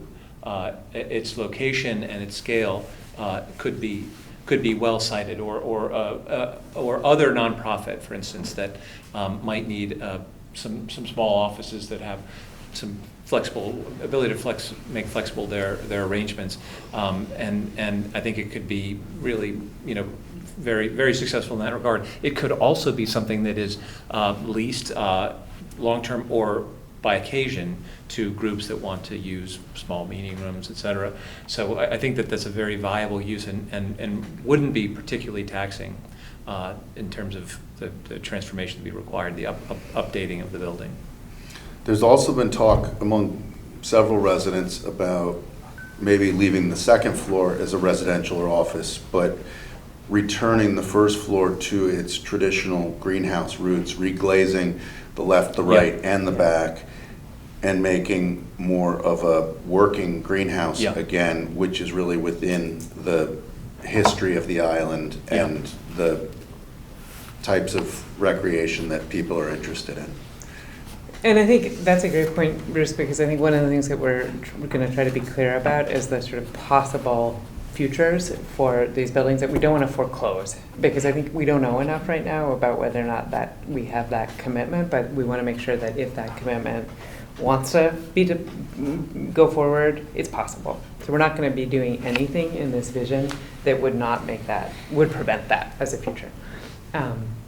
So to the next area, this is the stables and polo field, which we really do want to continue having them be associated. There's a historic use association, and I think in terms of when you think about larger community events, they support each other in a really nice way if we think about it that way. Also, the views from the stables are sort of better if we keep that connection open and connected. So there are a set of improvements in this lower, often related to how you have accessible connection from where the parking is, because we're not imagining that there is too much routine vehicular use crossing there. We think we can get a kind of safe condition for people. We do think that those historic stairs are quite wonderful, so we imagine adding handrails, and we've created an alignment here which sort of makes sense of those old stairs. Those kind of very straight pathways on either side of the stable seem really useful to us, and so we're imagining converting them. They're very vehicular right now. We think in the future there's want to be more for people walking, but we still want to make provision to have a little bit of parking capacity in sort of any future for the stables from a kind of functional point of view. But as everybody has said, we don't want to see those cars, so this is a discrete solution for how fire and other kind of safety considerations are managed and how some parking can happen for the stables. We do think, and I think this is important as a big idea to talk about, we do want to find purpose for these buildings quickly. And so while the full level of investment to make the buildings sort of sing in their full glory is probably not an immediate capacity for the town, finding something that can happen in the stables that is an affordable improvement that's a real benefit is important to us. One of the things that has come up again and again, and we've also found in our sort of more general practice working with public spaces and institutions, is that people need a place to get a drink or a snack and to refresh themselves. And so the idea that we could take one of the wings of the stables and have a little provision for a cafe where a lot of the tables could spill out seems really nice. It could potentially just be seasonal, but we actually think there's potentially an amazing year-round benefit to having a place like that. The other thing, wait, before you go, the other thing I just want to mention here is you can see where we have what we're calling the overlook path. And there is a moment when you go to the east of the stables there where the largest tree on the island is an oak. is it's a magnificent tree. It's a little bit hidden by overgrown evergreens right now, but it is a completely spectacular tree. The rock formations are amazing, and if you stand up there on the high point, you can see to Scott's Cove, you can see to Ziegler's, and you can see to the Sound. You can see water in every direction. It's really a remarkable moment on the island, and so we feel like that really we need to have a pathway, and it can stay meadow. It doesn't need to be a heavily used place, but we really want to get people there because it's just a beautiful moment on the island. We go to the cafe in a little bit more detail. Back to you. Yeah, so this is also well known to you. This is one of the most. It is, I think, maybe the most magnificent building, most impressive building on the island, and in some ways, we the precedent that we have looked at for this, that stable buildings transformed into public amenities, cafes, and other things is rich, and so we're seeing an image up on the upper right-hand corner. The forecourt itself is such an important room on Great Island. It's such a feature of the stables itself. It feels like that will be part of it. The loggias in the wings providing shade and entry at its flank, so you don't actually have to enter the wonderful arched front door to take advantage of the space, and might allow us to use only small portions so as to slowly animate and actualize a perhaps larger plan is something we want to take advantage of. It happens to be almost entirely accessible, which is a great advantage. We don't have to worry about stairs as we might in other buildings. And then the architectural character of the interior is so rich that we feel enormous things can be achieved with very little architectural build out. So our strategies have been to try to sort of build as little as possible, to alter as little as possible, so that we can turn on or turn off portions of this otherwise very large building in very opportunistic ways. So we'll show you a couple of diagrams here. This is a floor plan of the stables as it exists today, fundamentally a wings on the left and a large space in the middle. Go to the next one. So in this case, this is a consideration about what we might use if we wanted to, for instance, turn on the western flank of the building. We could imagine entering the building through the stable doors from the forecourt through the stable doors of the loggia into a space that is organized to have cafe seating and a simple cafe bar. It could also have, we're showing here, a space that is reserved for some kind of catering services, catering kitchen, so that if someone wanted to use this to throw a party of some description, a birthday party or something like that, there could be facilities that allow that. We're in all cases, we're going to need to create some bathrooms that are accessible and suitable for the number of people that might be here. But by simply really pulling an existing sliding door, we can leave dormant the central zone and the right hand, the eastern wing, for future development, and we don't really need to do much with that. We feel it's a great asset to the development plan. George, are there bathrooms on that side? I thought they were on the other side. There is a bathroom. Okay, so there's water. There's a bathroom. There's water. There's definitely water, and there's a basement beneath this. So when we bringing more water, I don't think it's going to be particularly challenging. Okay. But yeah, I think that will be one of the investment areas. There's a full basement on the full footprint? Not a full basement, but it's the central zone has a basement. So as we get to, again, sort of advancing our imaginations about what might happen here, the overall changes to sort of where the forecourt is or the stabilized land where we're imagining a little bit of drop off on the northern causeway extension, that doesn't change here. I think there is starting to be the idea that we're showing sort of a little bit more utilities that are provided for, because there's a sense of the changes to the interior. And then I think the idea that actually potentially we would build a terrace and start to make that space where you have those great views into a new area for events or people just to hang out seems pretty appealing to us. There aren't other changes from a landscape point of view, I guess, other than also, I guess, to share what you're starting to see here, which is the idea of the elevated boardwalk. And they're incredible views out to the water, and the topography is very dramatic right here, and so knowing that we want people to be able to walk all the way around the island, we see that we want to build a boardwalk there so that we can keep a more level condition for people. Next.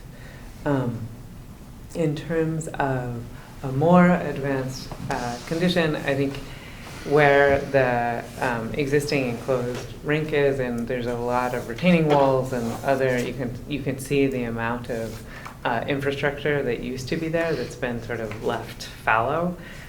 We think it makes sense to imagine that there could be future development there and that it's very discrete, and we want to potentially leave it open for some level of partnership. It is probably the only large footprint on the island where you could imagine something new. Does anybody know what that footprint was? I was walking around back there. Kennel. That was a kennel. So, because there's stairs up to it, Yep. and then there's, okay. Yep. But it's a pretty fantastic situation back there. It has complicated conditions, but I think with the right people thinking about it, you could really turn it into something special. And I think in terms of its impacts to the neighbors to the north or any change to the kind of public experience, it could be very, very discreet. So we're suggesting that as something for consideration, this is a footprint that you should all take seriously for a future partnership and something that could benefit the community.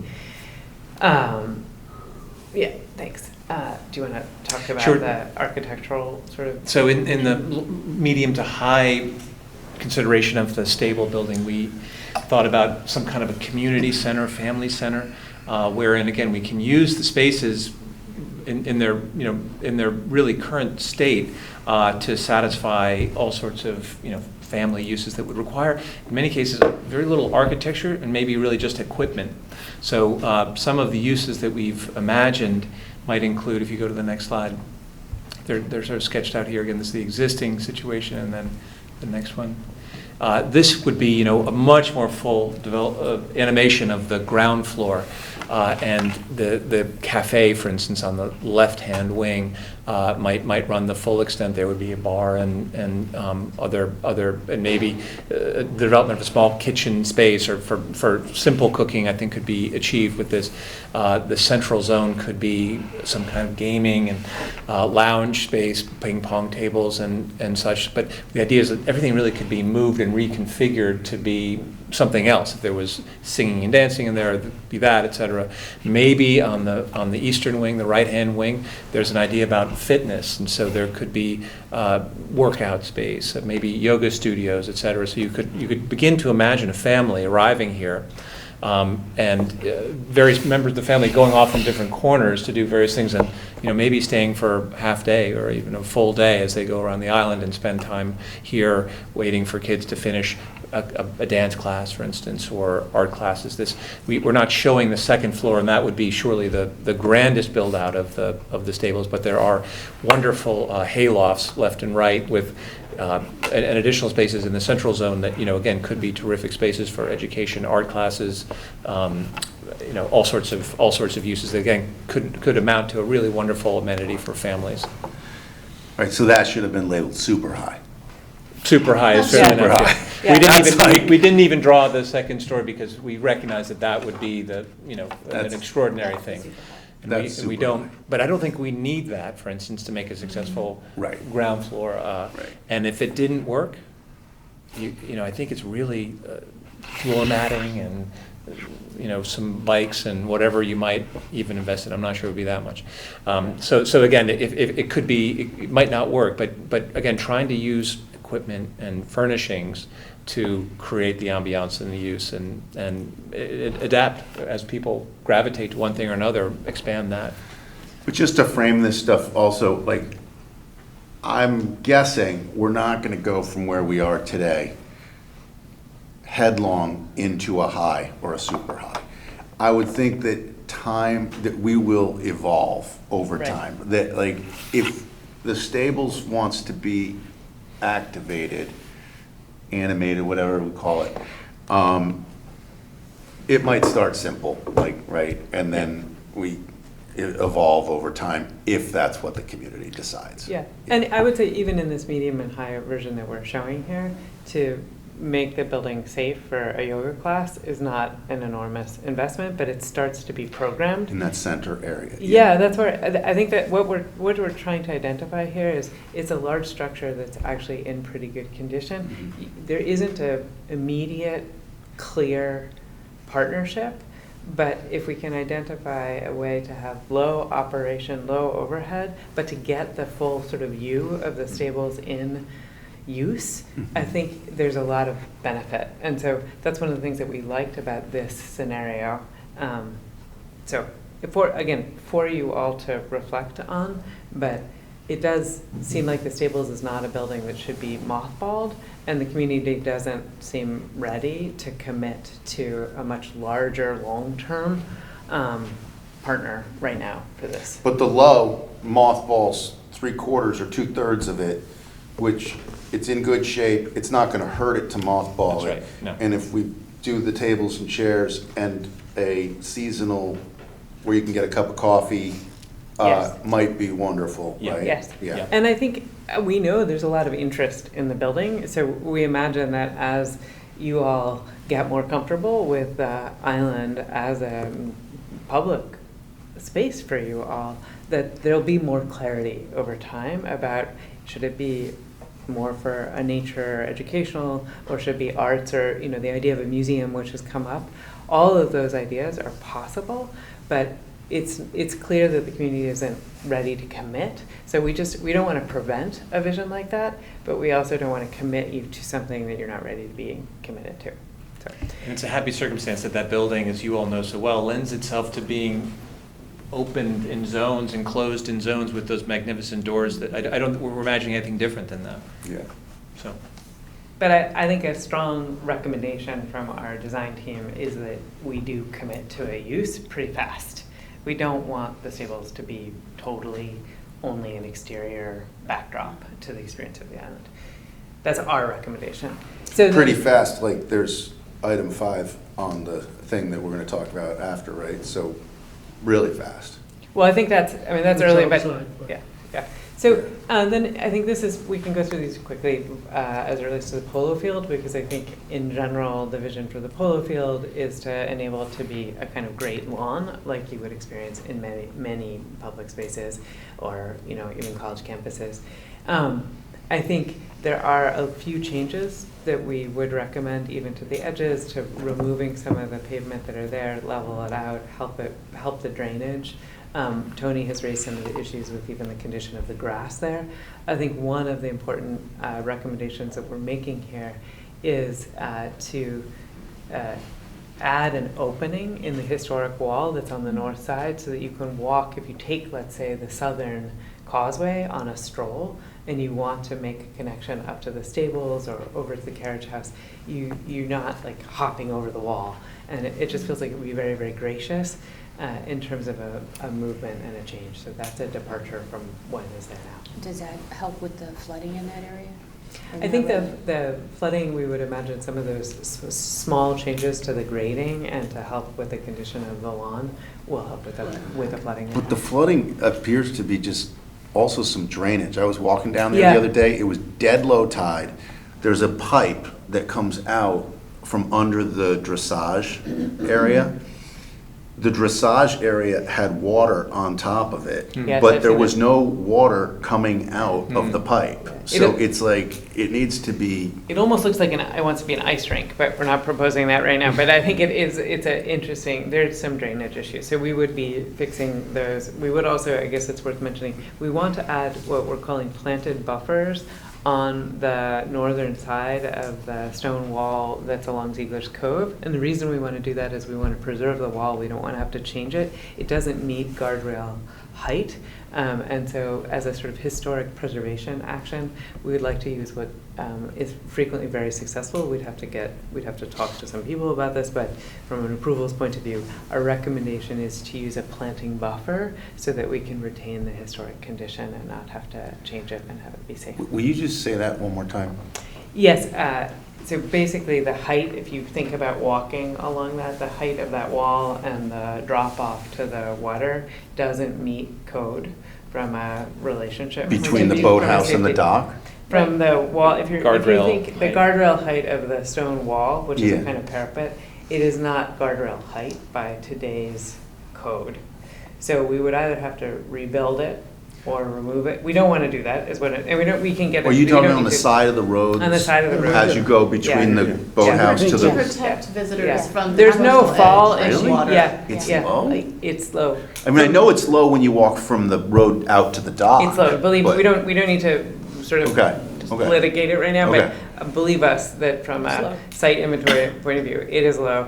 But our recommendation is not to change it or to remove it, but rather to supplement with a planting condition that will feel consistent with the historic character of the island and allow you to retain that condition and all the sight Is that lines. because the plantings are higher?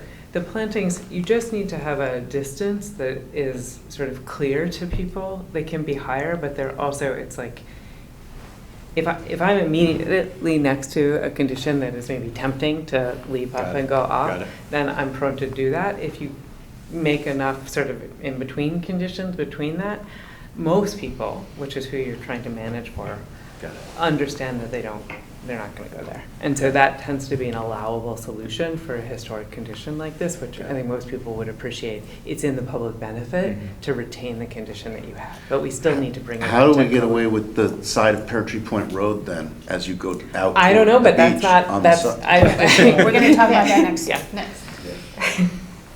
I mean, So we are, in terms of the medium scenario here, I think there are two things that we should particularly highlight. One is the addition of a walking circuit, so that from an accessibility point of view, or even for people who really like to walk for exercise, they could kind of do loops here, even if the ground is a little bit soggy.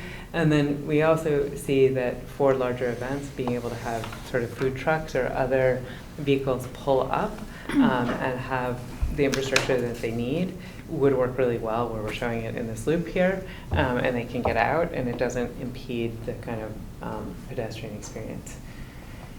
Okay. So from a high point of view, I think something that has come up as a desire is to be able to have larger events or concerts. And so we talked about this in a more abstract way earlier, but making provisions to be able to have something like a stage so that you really could host larger events. Or even movies on the lawn or something. Yeah. And then we're temporarily thinking about calling this area Scott Hill, but the area where the White House is now, that is one of the structures that we have recommended for removal after a lot of back and forth and evaluation of its historic significance and sort of programmatic use. This area has amazing views. It's where there's a pool there now. We see it as a place that again, particularly for children's and play, it feels like a very contained environment, which you can just imagine filled with children having a great time. And it has a lovely relationship to the overlook and to the carriage house and that wetland. And so we can imagine that particularly for the younger demographic in your community and the people who look after them, this could be an amazing benefit and something that really isn't there on the island right now, which is a space for children where you can it's contained actually by the natural boundaries, so you can keep your eyes on them really well. And it feels like the spill out potentially to the great polo field, great lawn condition is really nice, but for those of you who spent time looking after children, having them in a slightly smaller area is really, really beneficial, where you can see them and what they're doing. And we love the possible relationship to the restored wetland and the idea of this boardwalk and how the carriage house, and because we're going to have bathrooms in the carriage house, that seems really, really nice to us. Becca, you had a playground area over by the greenhouse too, right? Yes, we do have a playground area there, and if we go to sorry, thank you. We have this nature playground, and I think something that we're interested in is the idea that potentially you could have a kind of children's walk and that there's an experience, just like we have the larger circuit of the coastal walk, and then we have the sort of strolling walk, which is the old kind of carriage and vehicular way, that there could be a walk that takes you by the greenhouse to that family shelter that we talked about, and then takes you down here. And so there's an amazing sort of discovery and play set of experiences. And so if you're an educator, or you're wanting to have a camp-like or scouts-like activity here, we think that this circuit would work incredibly well. And then we're thinking about that incredibly sweet structure, which is exactly what next to the White House? Tea house, doll house. We want to retain it. Yeah. It's so I love that charming. idea. Oh, Yeah. the office? Yeah, is it the office? So It's Mr. Steinkraus's office. Okay, so yeah. we feel like that is a wonderful building as a sort of bridge that could be an anchor structure here between the carriage house and the stables. Next. This is nice. So thanks. It's happily so incremental as a build. I didn't even notice it. I must have blinked. I think the big additional change here to highlight is that this feels like potentially in the future another location that you could imagine one of these sort of outdoor shelters that could be open, but where you could teach children or do some sort of nature play or have another place for picnics that's out of the rain, but not actually a building. And again, it's a pretty discreet location. Yeah, thanks. So in terms of for the carriage house, I mentioned that idea that there are these two wetlands on either side. We think really making them feel like wetlands is an important act of care that should happen. And we think that for the carriage house that wants to be this kind of community event and exhibition center. So there's already a really large paved area outside of the carriage house because of past use. It feels like that's a nice, we can expand that terrace. It will function, the fire chief will like it, but also if you're organizing a larger group, it's a very natural point to convene a group and then to have the boardwalk on one side. And then if we go right to the next option. So we've been thinking a lot about the Carriage House, which is another magnificent building on the campus of Great Island, and thinking about various uses for it, again, with the idea that we might want to do as modest architectural alterations as possible. And a number of different uses have come to mind that we'll show you. We can go to the next slide.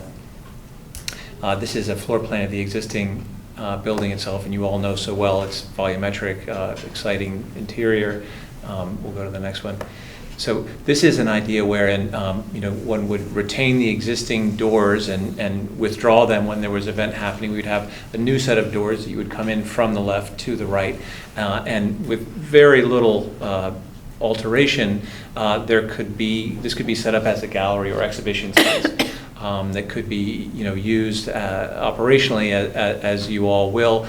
In this case, we're proposing that there might be, we've been calling it a backpack, in addition to the top portion, which would accommodate 2 bathrooms and could also be accessed from the outside. So the whole building wouldn't necessarily need to be open. If one wanted to have access to those bathrooms, you could come around the back, use the bathrooms, or if the building were to be in some kind of exhibition mode, those bathrooms could be part of the exhibition space. That's a great idea. This is a very similar idea, in some ways simpler, less construction insofar as the bathrooms, same bathroom idea, they would be built inboard of the existing envelope.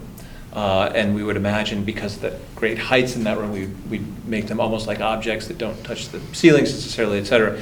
So they feel they don't undermine the architectural integrity of that great singular room, but that they do everything bathrooms need to do. And there might be a similar, on the lower end, maybe an administrative space or storage space for the setups of those exhibitions. And then this again, puts the bathrooms, even an expanded set of bathrooms, on the upper portion. In this case, it's new, so as to retain as much as possible the footprint of that existing space for public assembly. So we've imagined, lecture series or concert series or honestly, it could become, I don't really want to use the term chapel, but, in some of the visions that we've been talking about where weddings would be a part of the offerings, I could even imagine the space being used for ceremonies.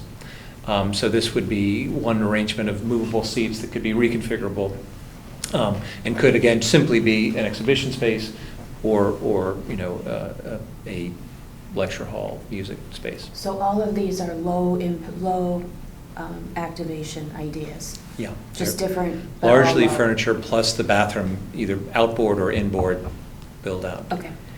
And I think that's because our feeling is this is a project that wants to move ahead. And so the question is sort of more which of these makes sense, or is there some combination? But we feel a lot of confidence about the direction we're sharing with this.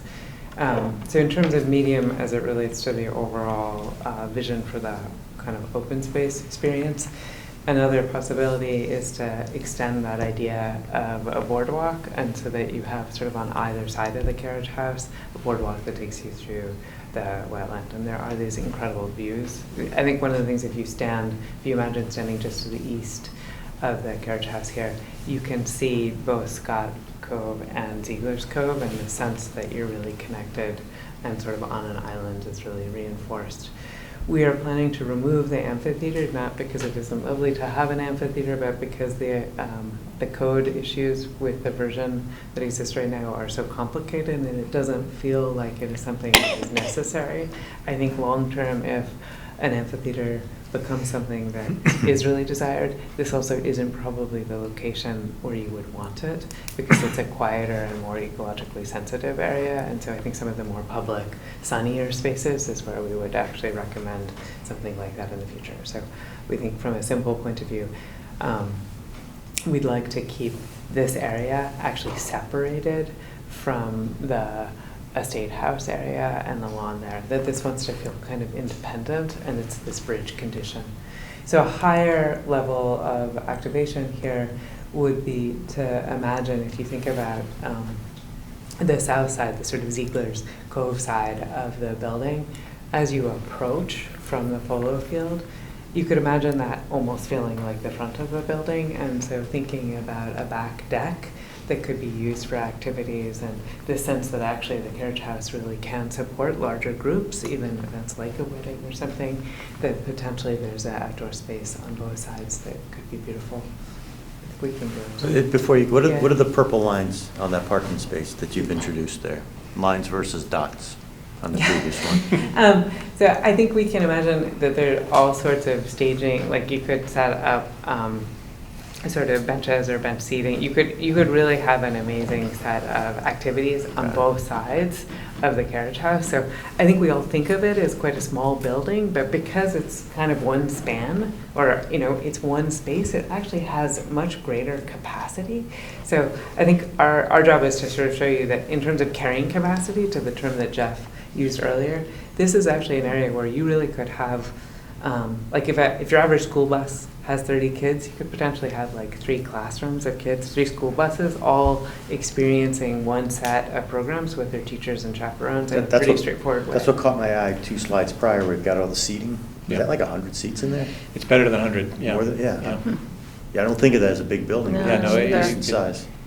Yeah, we didn't. It's not until we did these test fits that we realized that, and again, this is future because, but this is actually a space that if we make the immediate investment, which I think everybody's enthusiastic about doing actually, there's a lot of potential for flexing to really be able to accommodate meaningful gatherings of the kinds that were being mentioned in the first part of the conversation today.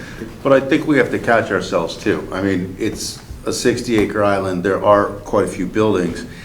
I agree it needs to be renovated to a certain extent, but at some point, we've talked about events tonight, things like that. If there's going to be a renovation of the main house to support weddings and events and things that people want to do to memorialize milestones in their life, that building can also do other things like this. So we've got to just make sure that we don't plan to program the I entire? don't think we're seeing the Carriage House as like a wedding venue. I think we're thinking of it as a community building. I think what's interesting, because it's open, someone who really wants a fancy event is probably not going to want to have a big celebration here, but you could have a wonderful event here for a large number of people, and it could work inside and out. So I'm envisioning more like a minimal, and then if there's kids that come by, Yeah. it's an open space, and the Raptor guy comes in. Yeah. Absolutely. And he's got the birds, and Yeah, the yeah. kids are oohing and ahhing, Right. and it's great. Right. And it's not too over-programmed, but if it's raining that day, you don't Yeah. have to cancel the event. Yeah. No. And it's central on the island, but I would just. Also an acoustic concert, or I think there are lots of small events, but I think the nice thing is they're not even as small as you might have guessed. So That's what caught my eye. It's yeah. very flexible, it looks Very like low flexible. investment. And that was the high slide. I mean, I appreciate, that was I'm the on high the- slide. I'm But on a the deck on the low back side. there, I mean, it is very wet back there. It is very tree-covered canopy. There's mosquitoes galore in there. I mean, I don't see a deck back there anytime soon. I think the idea that you're not going to be able to activate the ground is sort of what we're, like, that sort of back is very marshy, as you said. So it's a question of, do we keep it sort of just the one And there side? really aren't that good of views from there. I mean, you can see There- Ziegler's it's- Cove yeah, like a it's little it's bit. It's better than you would have thought, actually. So See Queen's Point. Okay, I would just we're say gonna- that I think there are programs, because I know Parks and Rec, Yeah. we could offer a lot more programs to the community, but we don't have anywhere to put them. So that's the type of very flexible space that we could use now, because, the paddle hut is very small, and Yeah. there's nowhere to move the furniture to, so that really limits what we can do there. Yeah. So I actually think there could be a lot of programming up, for a class of 20 for this, or 30 for that, painting or yoga, or Yeah. just all sorts of things. I Yeah. actually think we were very short on that space in town. So, and I think the reason we're sharing, and I know it's already a long meeting and we still have a lot of material to get through, but the reason we're trying to share all of these with you is so that you have time to have these discussions and sort of vet them against all the knowledge that you all possess. Do you want to talk? Go ahead. Okay. So in terms of the estate house, same set of recipes here. I think we do see that there's enormous value in retaining the building, so that's a strong position that we're taking with you all. We also see that it feels like it's probably going to be a while before the renovation of being able to use it, so the sort of mothball metaphor for the building is making sense to us. We wanted to share with you a couple of options for how events could start to, the larger kinds of ceremonies could start to happen here.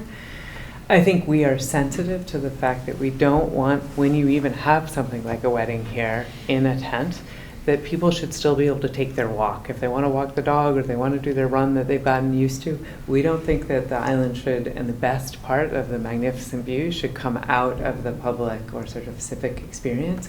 So you can see we have these two walks, a coastal walk, and then there's a kind of internal walk on the other side, more on the playhouse side, that we think allows a lot of flexibility, both for how you might host an event at the Estate House, but also how people can continue to walk around the island, even if something is getting set up or even being hosted. So this is a small provision of pedestrian circulation, a little bit of basic drop-off for people, so that it's a positive experience to get dropped off. There's a potential of having a little bit of parking, and you can see there's sort of some logistical support being provided in terms of supplemental tents and provisions. There is an area that it feels, I think it's the old tennis court location, and so our thought is that that's already stabilized, and so to make use of that change in grade and condition as a place where you might put furniture and sort of take advantage of that older history makes sense. I think we do want to suggest that the terraces, which are outside on the Estate House, should become public terraces. And so while the investment on the interiors might need to wait a while, making that outdoor terrace that faces the ocean a place for people to sit and have chairs feels like a fantastic Are the rails opportunity. code compliant? I don't think so, no. But does it rise high enough? What's the rise And that's I required? think something that we've been studying is how do you get accessible access to it. So if we walk through, I think if you can go to the next one. So for the medium area, this is a fuller vision, Dan, and this is starting to look at how we would end up making some grading and wall changes so that we could incorporate accessibility.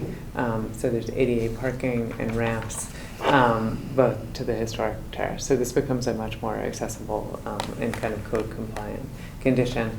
Additionally, here we're suggesting that you would have some restrooms and catering support options. And then we're showing an image of one of these sort of glass walled tents that can be set up for the full season, so it could get installed in May and be up through October, let's say, or even into November. And our thought was that where the kind of helicopter area is, so it's more discreet, it would be a nice location for that, with the thought that all the experiences that show you the view, those could happen during daylight hours, but people who are likely wanting to have a larger event, they're probably happy once it's dark out to be a little bit set back. And that again is an idea that there would be a way to take advantage and produce some revenue on the island without diminishing the public experience and circuit of the coastal walk. What's a BOH court? Back of house. I think that the stabilized lawn on the old tennis court area there, I've been to a few weddings in a tent right on that spot, and it's spectacular. I think that putting the tent in the old parking lot, that's something that you hardly have a view to the water at that spot with the tree canopies and things like that. I just think that if people are going to pay to come and use Great Island, they want the water views. It doesn't get dark until almost 9 o'clock at whatever. The site out to Greens Ledge Lighthouse, Fish Island, the whole Long Island Sound, that's what people are coming for. I think that you move your event tent to the stabilized lawn and move. In the previous slide, you had your event tent where the picnic shelter is. I would definitely put the event tent further out in both of these slides. So I think we looked at that, and just to take a counter position, because we did look closely at that, I think the thought is that if the community is going to invest in a large event tent as a permanent structure, not a like, this is 2 weddings a season and people are paying a lot. I think if you are only doing 2 weddings and it's like they're erecting and they're paying to do the tent, then you could offer them the stabilized lawn. But if the town is going to pay to erect a permanent structure, you do not want it blocking the view shed of one of the best views on the island, and you don't want it as a sort of additional view that's blocking. Everybody has come forward and say they don't want changes from the water.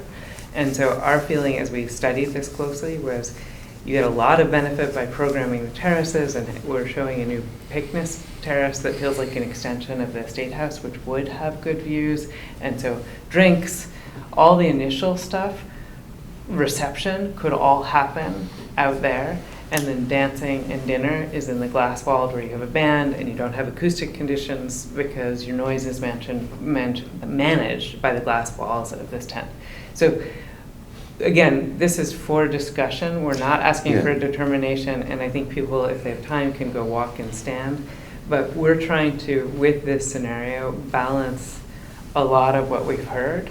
We're not saying that that location is absolutely the #1 location for a tent on the island, but we're saying as we balance all the different needs and values, we have heard very clearly from the community that they don't want a sort of privatization of the island. And so we're seeing this as a way that is kind of a compromise and that takes advantage of how the island has been developed and used in the past. That's a case. It's for discussion.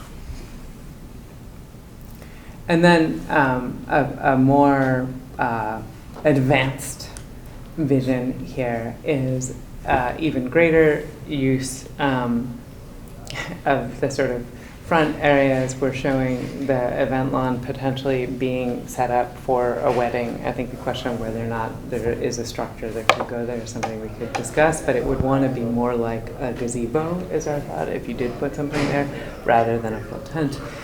And we're thinking, and you can sort of see that actually the playhouse and a kind of garden area that is not so intact anymore that used to be there, but an idea that there is a way to connect from the playhouse to the fully renovated estate house, and potentially you have a complex that could be run, that could have rented out with the playhouse and the estate house and fully managed by an operator. So you would still have the public circuit of the coastal walk, but you would potentially be able to say, someone take charge of this, invest in the renovation and operate it and make the revenue and the leasing or some sort of agreement with the town. So you would need to have a little bit of supplemental parking there.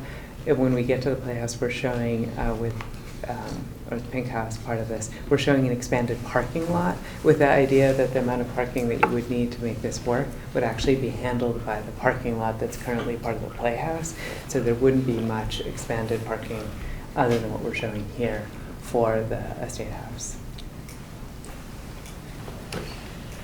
So the, in a very expanded version, the estate house itself becomes renovated, and largely I think the public rooms are used for public uses, of course, dancing and dining, etc. And then there would the service wings of the existing building could be utilized again for service, or even bars or other things that could come off of the large public spaces, which would need to be really preserved, I think, for those big public uses. It happens, the Dolphin Cottage in the north, the Juliet Cottage to the south, could both be utilized. We envision the Dolphin Cottage, because of its position next to the service wing, and because of its less, let's say, important architectural character, could be used for expanded service, kitchens, bathrooms, things like that. The Juliet Cottage is a little more finicky as a structure, is more elegant in my mind as well. Could be transformed into some residential cottage, as it were, for stays. If there would be, if the ultimate offering would be to include hospitality, that would maybe begin with that Juliet Cottage, and again, if the appetite was there to develop this building, to animate this building, rooms on the upper level. But the Juliet Cottage is somewhat of a misnomer, right? Because it's attached to the main building. It's so to people listening, right? It's not a separate building. Well, it has a separate doorway. Yeah. A separate address. Separate address. Is it connected inside? I can't remember. There's no physical connection. It's completely It separate. touches, but there's no physical connection. But then Dolphin House is truly a separate Truly structure. freestanding, Yes. yeah. Yes, okay. So, thank you for staying with us to the beach. Really such a sweet part of the island. I think some of the things that we've talked about here are the idea that we would retain the beach house, but we wouldn't program it. It's not easily brought up to code in pretty much every possible version of code that you can think of, but we want to keep it sort of more as a relic or a backdrop. That we would take the squash court and we would convert that into some kind of marine facility, possibly kayak or some level of education, but the kind of support structure for all of the marine and coastal activity. We know from a sort of safety point of view that there needs to be a larger expanded place for a fire truck to potentially turn around or at least back up here, and so we are showing an expanded terrace area there, but that would be sort of the end point, the stop place for that. It does feel like it would be a nice place, and it could be, from a FEMA point of view, up at the elevation necessary to make a kind of accommodation like that. We are showing the removal of the changing rooms, and then the idea that a little bit of rehabilitation for the beach area is necessary. You can also see here the idea that we would work to sort of, with coastal approvals and Connecticut Deep, to think about how we could get an ocean lookout and a little boardwalk area there, because that moment of the island is so exquisite in terms of its views and the rock outcroppings, but it's also a little bit dangerous in terms of footing, and we think that we want to really manage the way people engage with that area. but it seems like a spectacular area to add some investment and give people that experience. Are we thinking about allowing swimming or no swimming? Yeah, so we've thought a lot about that. I think the swimming and the sort of feasibility of swimming is something that we want to keep open for continued thought, Lori, because it's a very small area. We know that this is the area where we want boat launch, kayak. It's the best place again and again, we heard. So I think at the moment, having a little, like some swimming possibility seems okay. I don't think we want to make big investments to make this a place for swimming. So if it... When I was looking, I think it was when Jeff and I were working on the signage or whatever, I looked at the Connecticut state health requirements, and if I recall them properly, this was a few months ago, to have a beach and swimming, there are bathroom requirements. And you have to have separate bathrooms for men and women and hand wash stations before the health department will certify as a swimming area. And I don't know if that applies if people are using just lunch kayaks or paddle boards, and it doesn't seem like we have any accommodation here too. We don't, and that's because we're biasing, but it's great that you're bringing it up. We are saying that the feedback about having an ability to have boats and access is the most important priority for the community. Does here. that make it a swim if people are like I getting don't- onto their stand-up paddle board? I think it's a good question. We And should entering look the into water, it. I think we need to look into that. Yeah, we should. And this, the other look thing into is, it. to that line of thinking, before you take down the changing rooms, if you are going to need bathrooms, they could be converted into, I'm sorry, if you are going to need bathrooms, the changing rooms could be converted into bathrooms. I think there's some challenges with that, aren't there? There are FEMA, there are challenges on a few different levels. FEMA challenges, that's within that flood zone, so there are extraordinary requirements that would be required of that building, and then accessibility, I don't think so. Probably the better bet would be to try to build something where that squash court building is, which is out of that FEMA zone. We could potentially take the squash building and making it into bathrooms and changing rooms and plummet.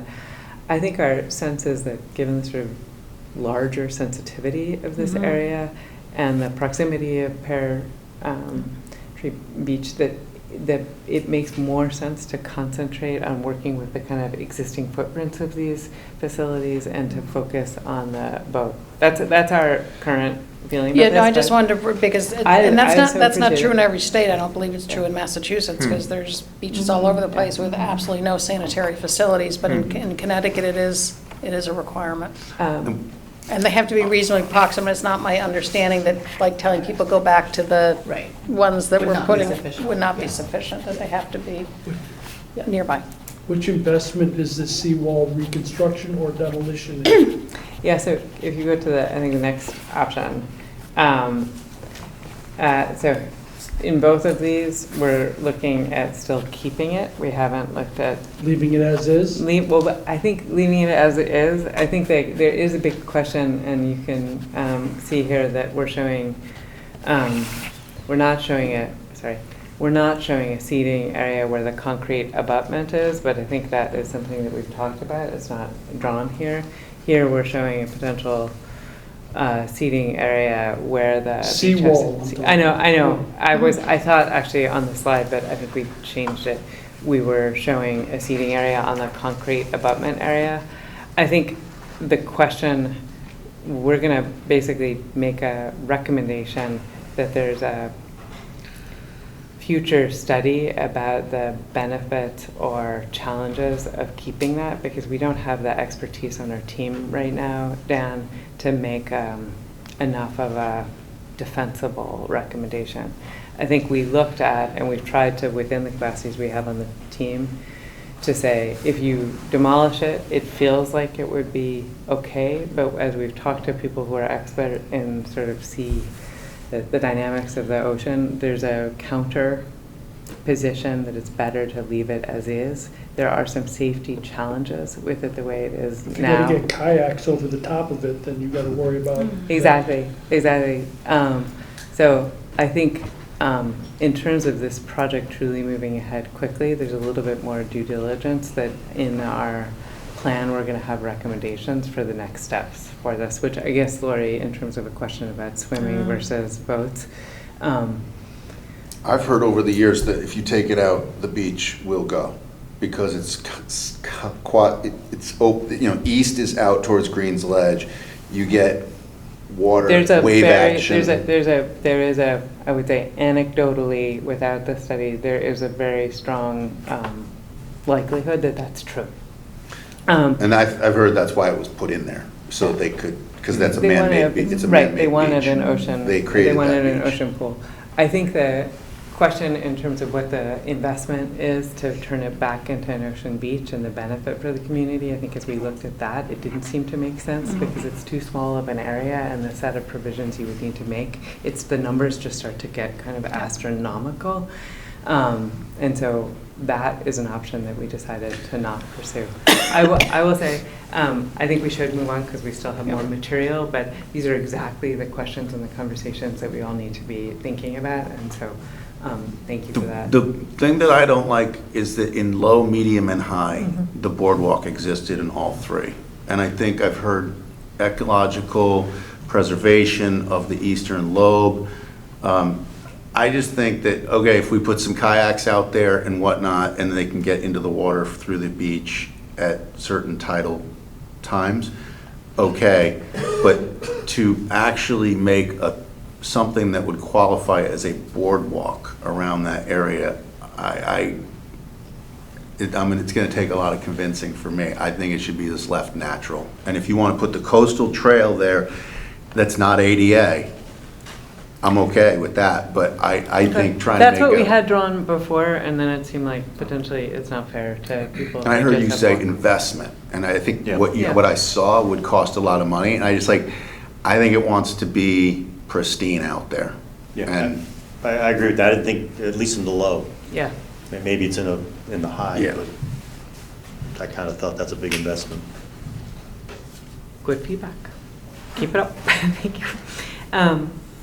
Okay, so to the bridle trail area and the coastal walk, here in terms of low investment, our thought is that we're maintaining it. We did think that in terms of having one location where it would make sense to make an accessible lookout, it is the best view and the most dramatic. And so if we were only going to do it in one area, this is where we thought it made the most sense. So that's for negotiation or discussion, but it feels you could get dropped off there if you wanted, and it is completely spectacular and tempting to scramble over there, and so we want to kind of corral how people behave over there.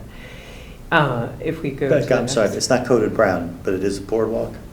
It's, Could be, or is it a our trail? sense is it needs to be, our sense is for it to be accessible, because it's so rocky there, that you're going to end up doing a lot of grading and bringing a lot of earthwork machines in and just spoiling it. And so our thought was actually in terms of what makes the most sense, and is actually probably from a permitting point of view because of the coastal proximity, easier is to say it's a boardwalk. So it's a light touch, and you're actually protecting the views. Got it, thank you.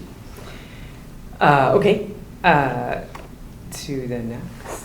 So in terms of the medium, I think there is basically an addition here that you could do a coastal boardwalk that would hug the edge there and could be quite dramatic and safe for everybody. And then you could have a large picnic deck for people to gather and look out at the water. It's a lot of phragmites in that area right now, but it's a spectacular view if you can see, or when the phragmites are out of the way. We're also imagining a potential little loop trail that would not be accessible, and then a little lookout on the north point there. Go to the next. Buildings are moving too, I see. Oh, thanks. Lower left-hand corner. Between low and medium. It's not that they're moving. It's that we were potentially showing that there's a feeling that the beach house probably won't survive a big hurricane. Like if there's a big set of storms, and so there's a thought that potentially in the future you might take that footprint and build a big seating terrace. I think while the beach house survives, we want to live with it, but the sense that that's an amazing place to have a place for the community is what we're trying to show with this. And then in terms of a high bridle trail vision and greater expense, I don't know what you're, Mark, what you're smiling about, but this is an idea that I was you could- smiling at the eventuality of the hurricane taking away. It's been there a long time, I think. It hasn't come close to taking it in, it's Superstorm Sandy, nothing. I mean, it's, I don't think, so it's just the issue about investment, as we tried to look at whether or not would say make sense for the town to invest in it, to bring it up to code, the finding was no. That like it Understood. just doesn't make, so we have to share that scenario. But Right, again, right. like, maybe don't worry about it right now. So the idea that there could be a quite dramatic coastal walk that goes from sort of the high points and is held a little bit back from the edge for the most part is what we're showing as the vision for this higher level of investment. And that would definitely need to be a structure. But we were thinking of it in this version going truly from high point to high point. So it would be kind of what needs to be a dramatic. structure? The boardwalk, the brown line on the northern edge all along there. So because we need to stay away from the eagles if we're doing a year-round circuit there, we would need to build, so this is a vision of the kind of wooden bridge structure that we could imagine could be kind of discreet, but that would. So the whole brown line is a wooden Yes, structure? yeah, because the topography there, if you've ever tried to walk it. We need to walk that together, because I walk that all the time. Not now because of the eagle, but I walk it when I'm allowed to walk it, and let's walk Yeah. it. Okay, But there's I love also walking. accessibility accessibility, right. issues, so that it's accessible for But I everybody. was told early on in this project that the entire pathway system of Great Island does not have to be ADA compliant. And that's great. It doesn't, I mean, I think there is, it does not Cellar have to Woods be- is not ADA compliant, I right? don't think we want to encourage, I think it's probably, going forward, we are not going to want to encourage people scrambling on the rocks up and down on the coastal edge. So if we're going to have as a policy that people can walk that edge, there are going to need to be provisions. We can, I think as something that I think it's maybe going to needs- be a tall order to get this community to buy in, to put a wooden pathway along the shore of Scotts Cove on Great Island and make something that human. Personally, I think it's a non-starter. I disagree. So for, again, right, this is So for for discussion. discussion. Yeah. Yeah, it's up for Yeah. discussion. It's just, that's a huge amount of money. Anyway, we'll discuss it. For discussion. For discussion. Moving right along. Megan, I apologize for interrupting. However, I think, and others should confirm who are remote, the screen share has been stuck on the beach cottages for the entire discussion about the coastal boardwalk. I'm not actually sharing the Hang on. northeastern lobe. Let's try this again. Thank you, Michael. I didn't understand what he said. They're not seeing what we're He seeing. said that the Zoom slides weren't advancing, so Oh. they've been advancing Is for that us. addressed, Michael? And now we're seeing the playhouse. If that's what you're Yes. Yep, perfect. Sorry about that, thank you. So for the Playhouse, I think one of the things, if we go to the next slide, the place is in excellent condition, and we think in terms of a project that makes a lot of sense to bring to the public quickly. This is another area. We think they're pretty modest improvements that we need to be made from an exterior point of view, some improvements to the parking court.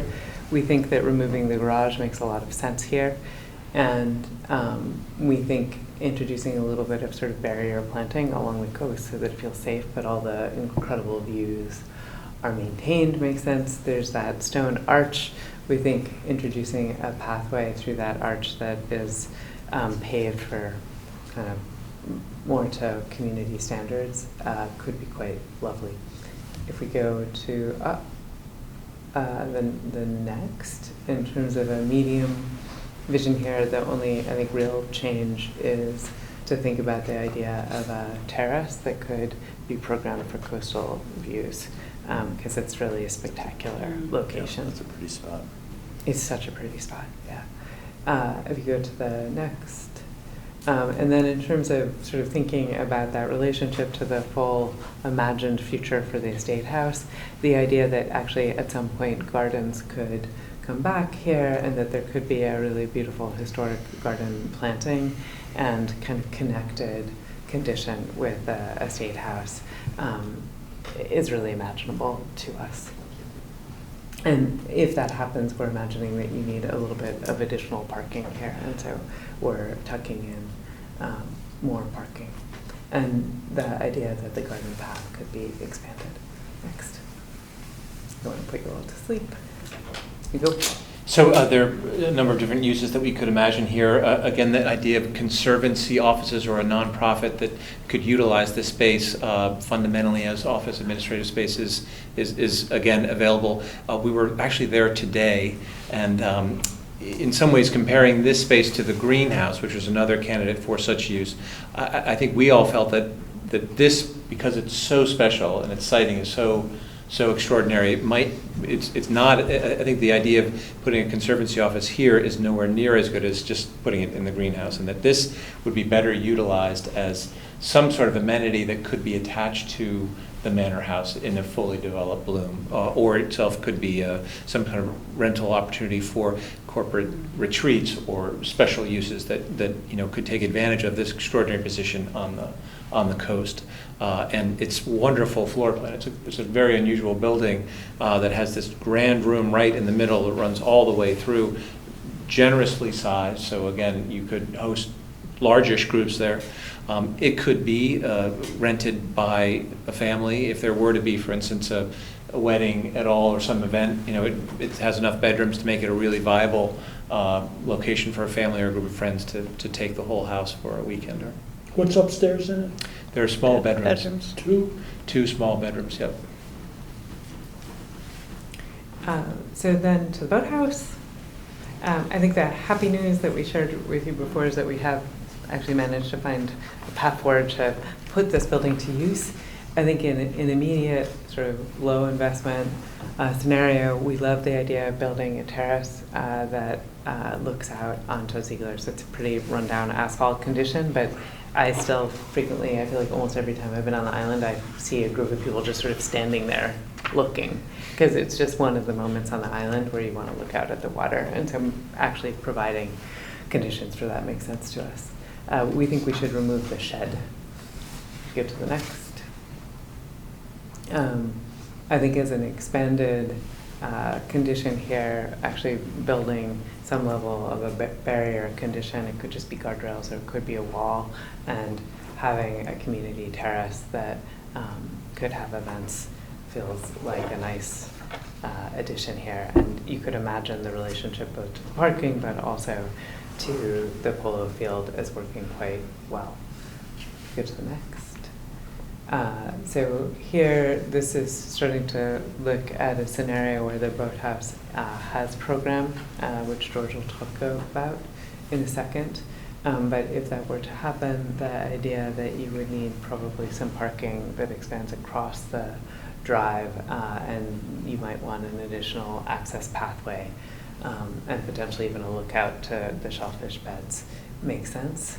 If we go to the next. So let's say, unlike the stables, unlike the root cellar, unlike the carriage house, the boathouse has some barriers to entry, as it were. It is in the FEMA zone, so we know we would need to elevate the floor plan, the floor plate, more than a couple feet above its current situation, and it already requires a lot of construction because it's been used literally as a sloping grade and then a series of terraced interiors. So we know there's a lot of work that would be required, but at the same time, I think every one of us could imagine some kind of concession use there, a plate of oyster, a glass of wine, some sort of use that would really take advantage of these extraordinary views to the water and the great character that the building is imbued with. So we have a couple of scenarios where this is the existing situation, and you can see that you enter from the right side of this drawing into a room that's used really for storage, and then as you go through into the larger spaces, the floor slopes. There are a series of terraced plateaus that have been used for the oyster operation. So it really needs a lot of work. It has a roof, but it's not nowhere near what the roof will need to be if we want to occupy this space. So what we have as a possibility to address that, go to the next slide, is to utilize that same entrance with its great character as a vestibule. You would come in, and then there would be because we need to elevate the floor to reach FEMA standards, we would have a ramp that would bring you up and a set of stairs, and then deliver you to the south to a large open space that would be used for the concession. And again, we're imagining something that would have a very modest kitchen, so a menu that would be simple to achieve. I think concessions is the word that we're hearing, and it makes a lot of sense to us. But still, it's not a small building, not a small space, and there would be lots of opportunity to fill it with seating, bars, etc. Small bathrooms in the back, big open views, vistas to the south in this case. And then a further iteration of that same idea in the next slide. We could imagine even a terrace on the eastern flank and the southern flank, so that you could actually go outside and sit in an elevated terrace overlooking that extraordinary cove. So this is one of the buildings I would say surely would require a partner or a vision that would bring this to life, because there's meaningful investment in planning and to accomplish this. But it's been valuable for us to sort of prove out that it can be done. It's encouraging. And I would say, I think like for the stables or some of the other buildings where an educational or sort of more non-for-profit partnership with a town organization makes sense. I think because of the level of investment in this, you would want to partner with someone who's going to commit to the resources to make this work. So I know people were interested in it as a sort of boat facility. I think you'd need a very well-financed boat facility to actually make sense of the level of improvement. So I realize that we're showing kind of food in a number, but many public spaces, the desire to have concessions and some level of food is a popular thing. And in terms of the kinds of organizations who have reached out about potentially, from a private point of view, providing some funding, this is the kind of scenario that actually seems pretty realistic. So that's why we're biasing it toward that vision. I'm glad to hear you say that it's super expensive, because I just think, we're talking about activating Great Island a little bit, in certain areas where there's low-hanging fruit. The portion of Great Island that is the most activated today and for the last, hundreds of years, I would say, is Ziegler's Cove. So Ziegler's Cove is very, very, very active, all from in about a couple weeks from now until really almost up till Halloween. And so I think it's a very intimate place. It can be boisterous, but then, as it gets to be 4 o'clock, people come in, they have a cocktail, they have quiet conversation with friends. If you were to do something like this, it would turn it into like the Seaside Cafe in Norwalk or the Sono Seaport in Norwalk Harbor. I can't think of anything worse for what we would really want. I know I would be against it. I think that if there are many places to activate something like the main house or the stables, I just don't think, while I see how you guys might think this because you're coming at this project and seeing it on the water and things like that, I think that it's a total miss to try to really activate it. And as I said, I'm happy to hear that there's some significant headwinds that would be against it, but I think that there would be serious headwinds against it from the community. So then, I think most likely storage is sort of what this building would end up as. I think we mothball it for now and work on other things. But this is for discussion for all of you. So just to clear, because you wouldn't want to see it because it would damage the existing culture of Ziegler's Cove. If you had a big deck out there and there were people, and then there's people saying, "Oh, look at that," and then the people that are on the boats and hearing the noise and the clatter, it's just so quiet and nice. So I think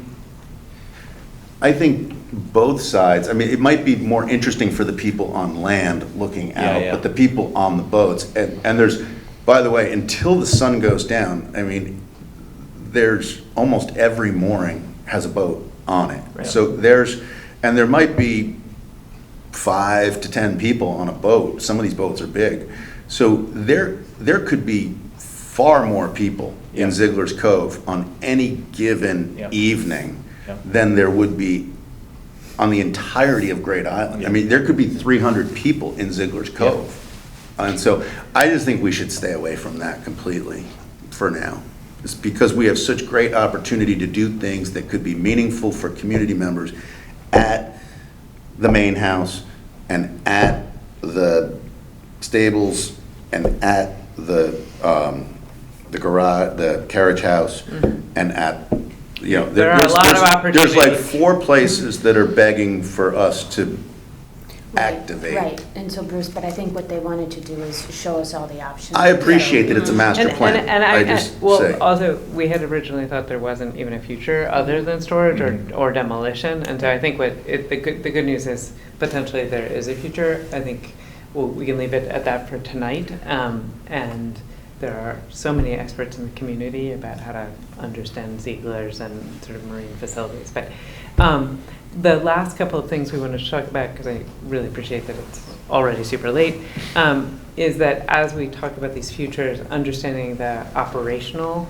commitment for the town is critical to the success of the plan and to thinking about things. So we have outlined here, I'm not going to go because it's all spelled out. I'm not going to walk through this. This is fairly straightforward, but making sure that there's staff, that they're skilled, that there's budget, and that as you start to evolve what is offered, that we have a kind of care structure. And so we have outlined here the basic skills and tasks that we see happening. And then if you go to the next slide, we have a kind of potential role and responsibility chart and matrix that we've outlined here. I know, Lori, for instance, we will look forward to your guidance to make sure that we're, obviously, Tony, Ed, you have lots of people that should weigh in on this, but this is a kind of initial rubric for how to think about that. And then if we go to the next, we thought it would be helpful for the community to see a kind of range of cost comparables. And I think, you know, some of these numbers are very, very large, right? Like if you think about for Brooklyn Bridge Park, what they're spending per acre, that's astronomical, and so not applicable particularly, but it's still useful to see that as you think about sort of how activated the space becomes and how we develop it, there is a kind of operational cost that accompanies that. So Waveney Park is roughly around $4,000 an acre in terms of care, and so we have an initial projected estimate for all of you, but this is what we will be working to tune as we select one of the visions. So this is a sort of outline of how to think about it, but it's part of what needs to be understood as we start to identify the direction for the final plan. And if we go to the next. 2 other things that we wanted to put out there, again, not for any determination this evening, but at the moment, this shows where dogs are allowed and the sort of provisions around dog policy that you currently have on the island. I think something, as you can see, after June 1st, right, dogs are going to be allowed off paths, but always on leash, right? I think one of the things that is important for us to be looking at is as you start to think about picnic areas or areas where children are, or you think about the beach policies related to dogs in town, there are more restrictions that start to layer on. And so if we go to the next slide, and again, this is for discussion, so I know everyone can get very excited on this subject. This is a drawing showing potentially policies that are recommended for where dogs can be and how dogs can be managed as we think about the full master plan. One of the things that is being identified here is that as we start to introduce areas of wetland and meadows and tall grasses, it is actually not in the interests of dog owners or their dogs to be in those potential tick areas. And so having sort of lawn strips along paths is something that we're planning for. In general, where we're showing lawn, we think those are areas where dogs can be off the paths, and that's great. And that's sort of the association, that where we have mowed spaces that are going to be cared for, that's free roaming. as long as the dog is on the leash. But in the other areas where there are potentially food or children or sort of potential hazards even, we are encouraging paths. One of the things that you can also see as you look at this version of a future for the island is there are a lot more paths around the greenhouse area and the stables areas that are paved, and that as you start to go more toward the east, there's much fewer paths and a lot more nature and planting. And so the other thing that we thought we'd share is we did have developed a memo, which I suspect many of you have seen, but that goes into a little bit more of the research about impacts on habitat from humans and impact on habitat and ecology from dogs, and the sort of cumulative effects of the two together. Because I know in an earlier meeting that we had with you all, we ended up, I think, creating the impression that sort of there was not a difference between human and dog impacts, and there are some differences, and together they layer on to make cumulative. So there's just a note here to talk about that. But we have a larger, longer memo that details that with lots of citations. Will you send that out? Yep. So to maybe wrap us up before everyone takes a nap in the room, we have a public meeting which is over Zoom on May 7th, where we imagine a very lively discussion about a lot of what we've shared tonight. And if there are things you want us to supplement, please reach out so we can prepare for that. On May 28th, we have another GIAC meeting, and then we have an in-person meeting that will also be on Zoom on June 25th. We have an exciting final cumulative, like the culminating community engagement event as a public workshop on May 17th. Because of the feedback from the community, that will be in the afternoon. We imagine it, but this is something that needs to be discussed a little bit more, as one of the hybrid events where we are partly here and partly on the island, and we will be sharing details. But we think it would be very lovely to have something on the island as our kind of final activity there. And that is the summary in terms of where we are in terms of project phases. We're wrapping up this year-long process. And after that, there'll be the early access project, which is going to have the parking and the restrooms and a little bit of wayfinding. And then part of what needs to get defined relatively quickly is this phase 3 project. And then you can see spinning out of that as like the full future over whatever number of years, up to 25 or something, a low, medium, and high version. So we're very excited to hear from all of you thoughts about what we've shared tonight. But we do feel like we've gotten a lot more precise about possible futures, and we're looking forward to the conversations about which of these things really feel right for you all, and which of them, you know, thanks for offering, but not interested.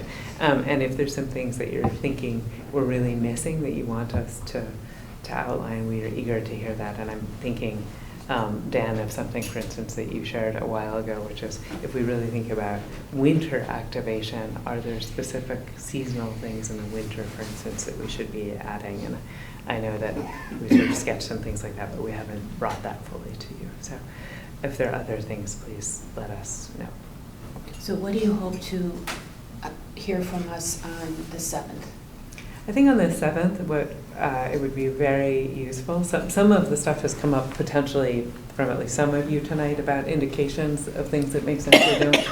But I think, you know, for instance, something that people have said they really do care about is some level of being able to have boat access, and hearing any further thoughts about that. I think the idea of the coastal circuit walk and how we realize that as it relates to accessibility and investment, we're really interested in that. I think of the different scenarios that George shared about how you can imagine these different buildings and their futures, we would love opinions about which of these things make sense. And I think our belief, and we have opinions which we can share on the 7th if it feels helpful, is that, for instance, for the stables, we really do think the community should commit to using that ground floor with relative speed. And so I think thoughts about what makes the most sense there, we'd really love to hear that. The idea, I think the idea that there is somewhere on this island where you can get a cup of coffee or a little snack, a juice or something, that feels important to us. But if you all feel that really just a vending machine would be fine for right now, we want to hear things like that. I think the thoughts about where there are views and where people really should have shelter, the cadence of bathrooms and how rapidly bathrooms should be built out, because Lori, as you said, from an accessibility point of view, you need bathrooms with pretty regular interval, but we don't want to overbuild bathrooms and not give you other things. So those are the things that we're looking to hear from you. I think at some point we need to start talking about, like, if we're going to mothball, I don't know if that's the best term, but what level of expense are we looking at to do that? What's kind of the costs associated with this early access? Getting kind of a handle on sort of the finances, because it might be, high is great for everything, except it's going to cost a real lot of money. Thank you, Monica. So we will share with you all a very provisional set of cost assessments of kind of these versions. There are a lot of question marks still, and as everybody is aware that things like inflation and sort of contingencies and what in construction is called escalation. So if you don't do a project for 5 years, what are you adding on every year so you can plan for what the cost is in the future? There are a lot of numbers that we'll add notes about for that, but I think so you can have at least what we call a rough order of magnitude cost perspective. Thank you for the smile, Dan. We will share that with all of you so that you have a sense as you're thinking about these things. The cost, I think what we can share with you is in general, with a very few exceptions, the investment to shore up the buildings feels relatively modest given their value. And so that's where we're saying, and we have looked at that, and we feel like at the moment, with the few exceptions that we've already detailed, it makes sense to invest in the roof repairs, the repointing where necessary, the pruning of planting, so that those buildings stay upright, even as you don't necessarily have the perfect organization to house it in the buildings yet. And invasive management. Yes, thank you, Meg. And invasive management, because if you are really starting to take over maintenance of the island and starting to really enact protocols for conservation and ecology, you want to start to fight back against what is potentially going to take over. So it's always best to start early. Yeah, and I think the tree care is not, I think as we start to take, like there are a bunch of landscape costs that are about, like, this island is alive, right? There's a lot that's alive and it needs care. Yeah. It's not just mowing, which Tony has, and fertilizer, which we've talked about before, but it's pruning of branches and it's planting new trees and it's things like that. I think for purposes of the master plan, we have the document though, for each of these sections that you went through tonight, there was the low, medium, and the high. Is the master plan, are we getting to like, well, for the carriage house, we want the medium and the estate house, we low, or is it going to be, we agree that for each of these sections, this is the continuum that the town could follow over the years? Because, like we have the Parks Master Plan, which, we're about 80 years in. Well, we haven't done everything in there. It was just like conceptually, this is what we could do.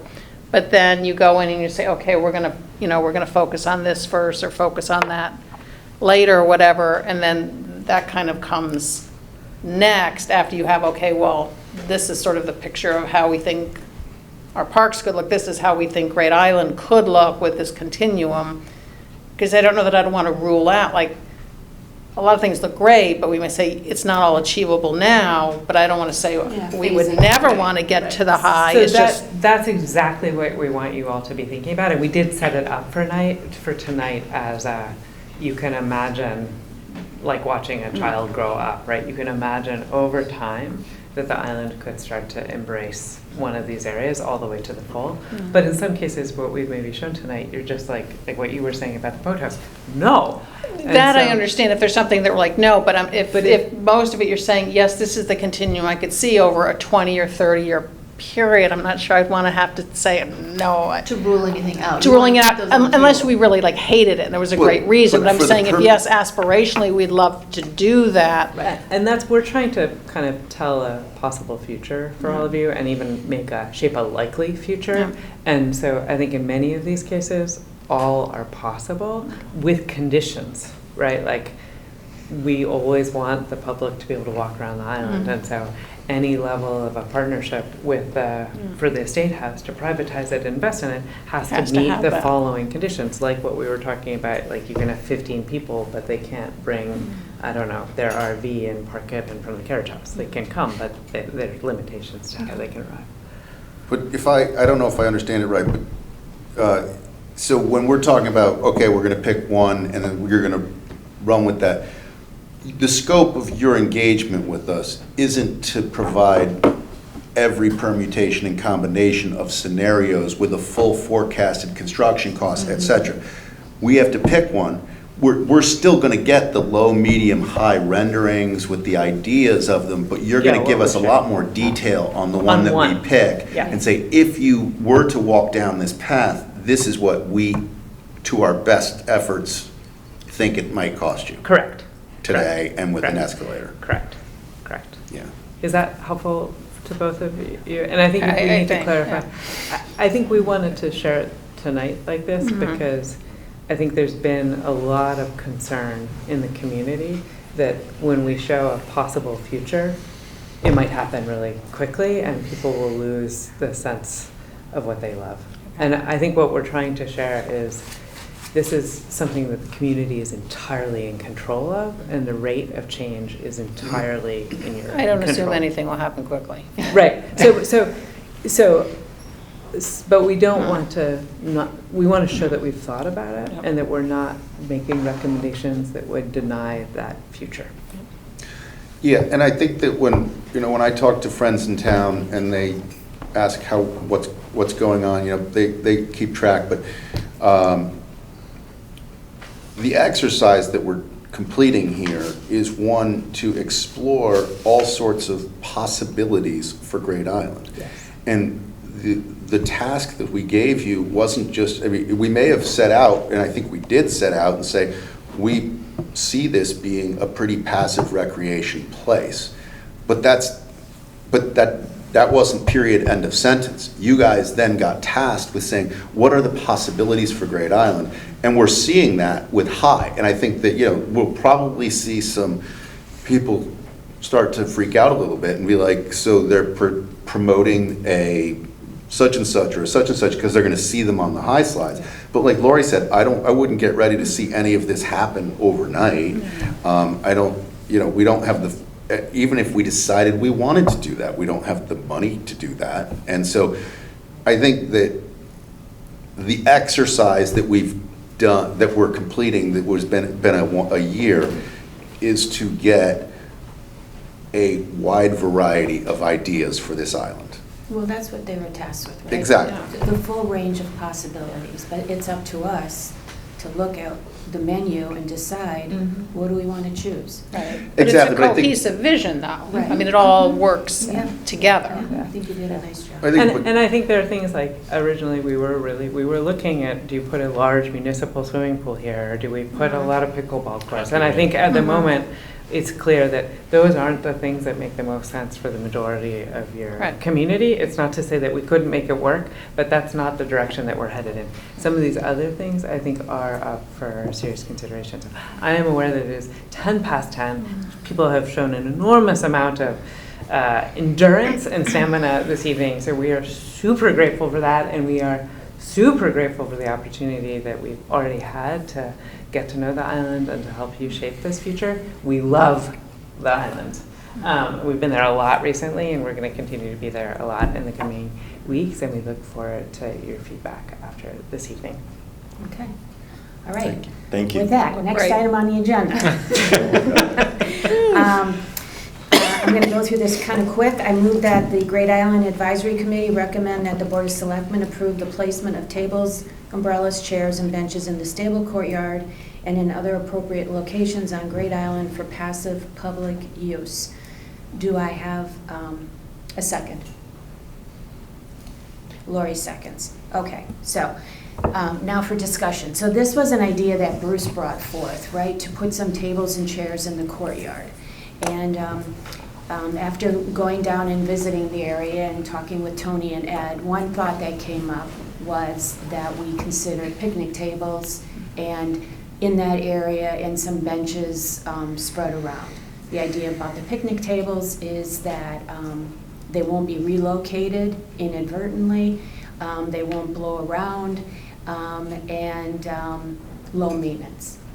The benches, that was actually Ed's idea, and you know, the thinking is that yes, people will go into the courtyard, but when you go in there, you'll realize it's kind of asphalt, and it's not, there's not a lot to see, so it makes sense to put some benches around the perimeter.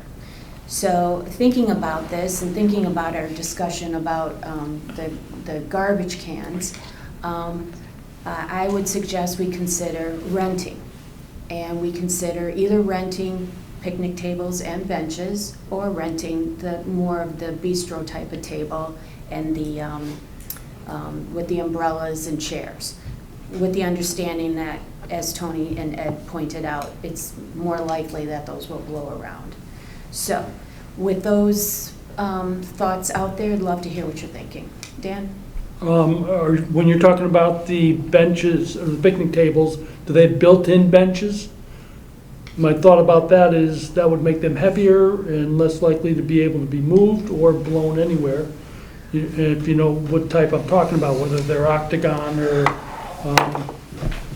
and therefore also that we do without umbrellas. You mentioned umbrellas in it. I thought we wanted to avoid umbrellas because you got to close them every night, you got to open them every morning, and those can blow around. We thought we were going to put them underneath the wings in the courtyard, and therefore we wouldn't need umbrellas. So I would like to get rid of the umbrellas. I'm just throwing this out there. Yeah. So that's my opinion. Get rid of the umbrellas and have built-in benches with the tables. Are you talking benches just in the courtyard or sprinkled around the island? No, sprinkled around. The island, so Yes. people can just, you're going for a walk and you can sit down. Yeah. You're talking, that's about the benches. I'm talking about the tables that are in the courtyard with the benches. My envisioning of the tables in the courtyard is, if you ever been to Michael Joseph's and you can sit outside, there's tables that might be 36 inches or top. I think Tony makes a good point. They need to be heavy. They make heavy ones out of that. Well, there's a lot of materials that are heavy. It should be composite materials. But I think that picnic tables is probably not the look that we want. I think we want it to look a little bit more in line with the architecture of the building. Like the picture that you put up tonight with another building that had some, that George put up, had some good-looking tables. I don't think that picnic tables lend itself really architecturally or aesthetically to the space. I'm not sure what will we use if it's not a picnic table? I'm not sure what you're getting at. I think he's picturing a literal picnic table that is. Well, you're just saying you just don't want it on, well, there's all, we have all sorts of we go in the parks, we have 5-sided ones. I just think of a picnic table as a. No, there's all different sorts of, we call them all picnic tables, but we have octagonal ones in the parks and. Like the ones at Pear Tree Point Beach over by the grills are just the old-fashioned long ones. Historical, old-fashioned right, picnic tables. but if you go over by the bathhouse, we've got more. Where there's an individual seat. Well, no, there's benches attached to them, but they're more like 5 or 4 or 5-sided. They're like 5-sided or whatever. I think we should But get they're not something. up long. Tables. The idea is that it's an integrated. It's an integrated table. And chair. Right. That these things that are loose, that are going to blow around, they're going to find their way to the water, they're going to go all over. On top of the building, have that happen. Exactly, yes, yeah. Yeah, so that's, okay. I think we needed to make sure that it looks really nice.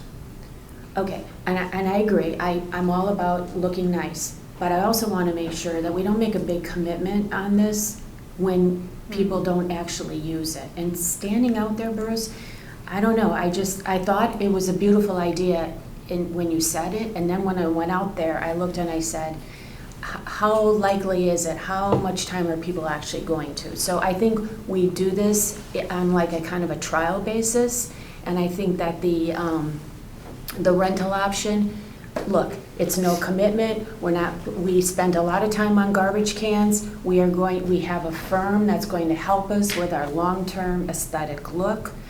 So we get a couple of tables and chairs out there or connected picnic table. I think, Dan, your question about the benches and how stable they are. All he said is no, the same thing that, I was talking about the picnic table with the benches built in, same thing that Tony was saying, Okay, integrated. you like that? I like that. You like that, okay. I think that's a miss for what we're trying to accomplish architecturally. It's a short-term This thing. is short Just, term. and for that Short-term, reason, I see where we're going with this. I agree with you. That would be very nice. I also realize every bench in town is one of those unis piece things.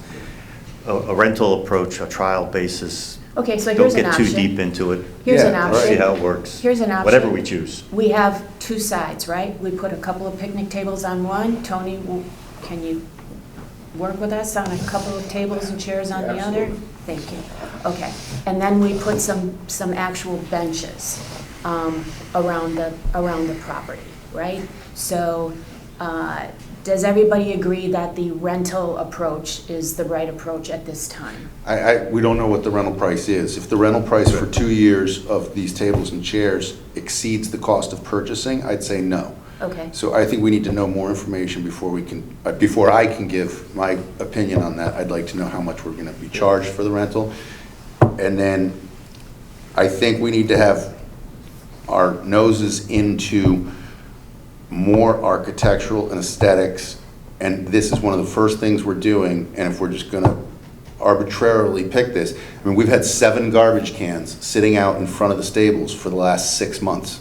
They shouldn't be there. There's nobody living in there. They're not being picked up. Like, let's get them out of there. Like, let's make the stables look nice. We need a coat of paint on the thing. It's like, these are not expensive things we're talking about, but let's get this right. This is one of the very first things that we're going to have our community members, our neighbors and friends that are coming to sit and use this. Like, let's not just knee-jerk do this. Let's make it nice. Well, we're not knee-jerking, that's why we're discussing it. I know we're Okay? discussing it, but we're saying it's late, we've been here a long time, let's rent and let's get uniform things. And Okay, then, Bruce, if we want to do it this summer, that's the Gotta get on reality. it. Because do you remember the wait time on the garbage cans? We won't get tables and chairs out there if we buy. I'm fine with renting if that's the way to go. I just want to make sure that we don't just, It will be tasteful, okay, right? Because you're going to help, okay. right? Okay, who wants to work on this project? Mark, would you like to work with Bruce on this? Sure. Thank you. Okay, terrific. So, all right, so we're ready to move forward, and Bruce and Mark are going to work on this. We're Reaching going out to, maybe we're going to explore options, rental options. Yes. For Yes. consideration. But right now, we're going to make a recommendation that the Board of Selectmen approve the placement, and I have umbrellas in here, but should we strike umbrellas? Yeah. Strike umbrellas. I move that the Great Island Advisory Committee recommend that the Board of Selectmen approve the placement of tables, chairs, and benches in the stables courtyard and in other appropriate locations on Great Island for passive public use. May I have a second? Lori seconds. All in favor? Okay. Kip, good. Okay. Yep. Yep, okay. Unanimous. All right, thank you. Next item on the agenda is logo merchandise update. And I know that Kip and Bruce have been working on this, and I know that Kip has actually been pretty ill, so if it's okay with everyone, I am going to table this item. Is that okay, Kip? Yeah, works for me, thank you. Okay, okay. Next item is to review and approve the minutes of the February 26th regular meeting, 2025 regular meeting. We did receive, thank you, Dan, an edit from Dan, an edit from Jim, and I want to make an edit that it was Alexis Sweet, not Alexis Smith, that attended. Does anybody else have any edits, corrections, additions? Seeing none, may I have a motion to approve? Mark moves, Lori seconds. Wonderful. With that, what did I say, Mark? We vote? Do we vote? All in favor? Sorry. All in favor? Excellent, okay. Minutes are approved. I have a motion to adjourn. Mark moves, Bruce seconds. Can't be fast enough. Okay, meeting adjourned. Thank you, everybody. Thank you. Thank you very much.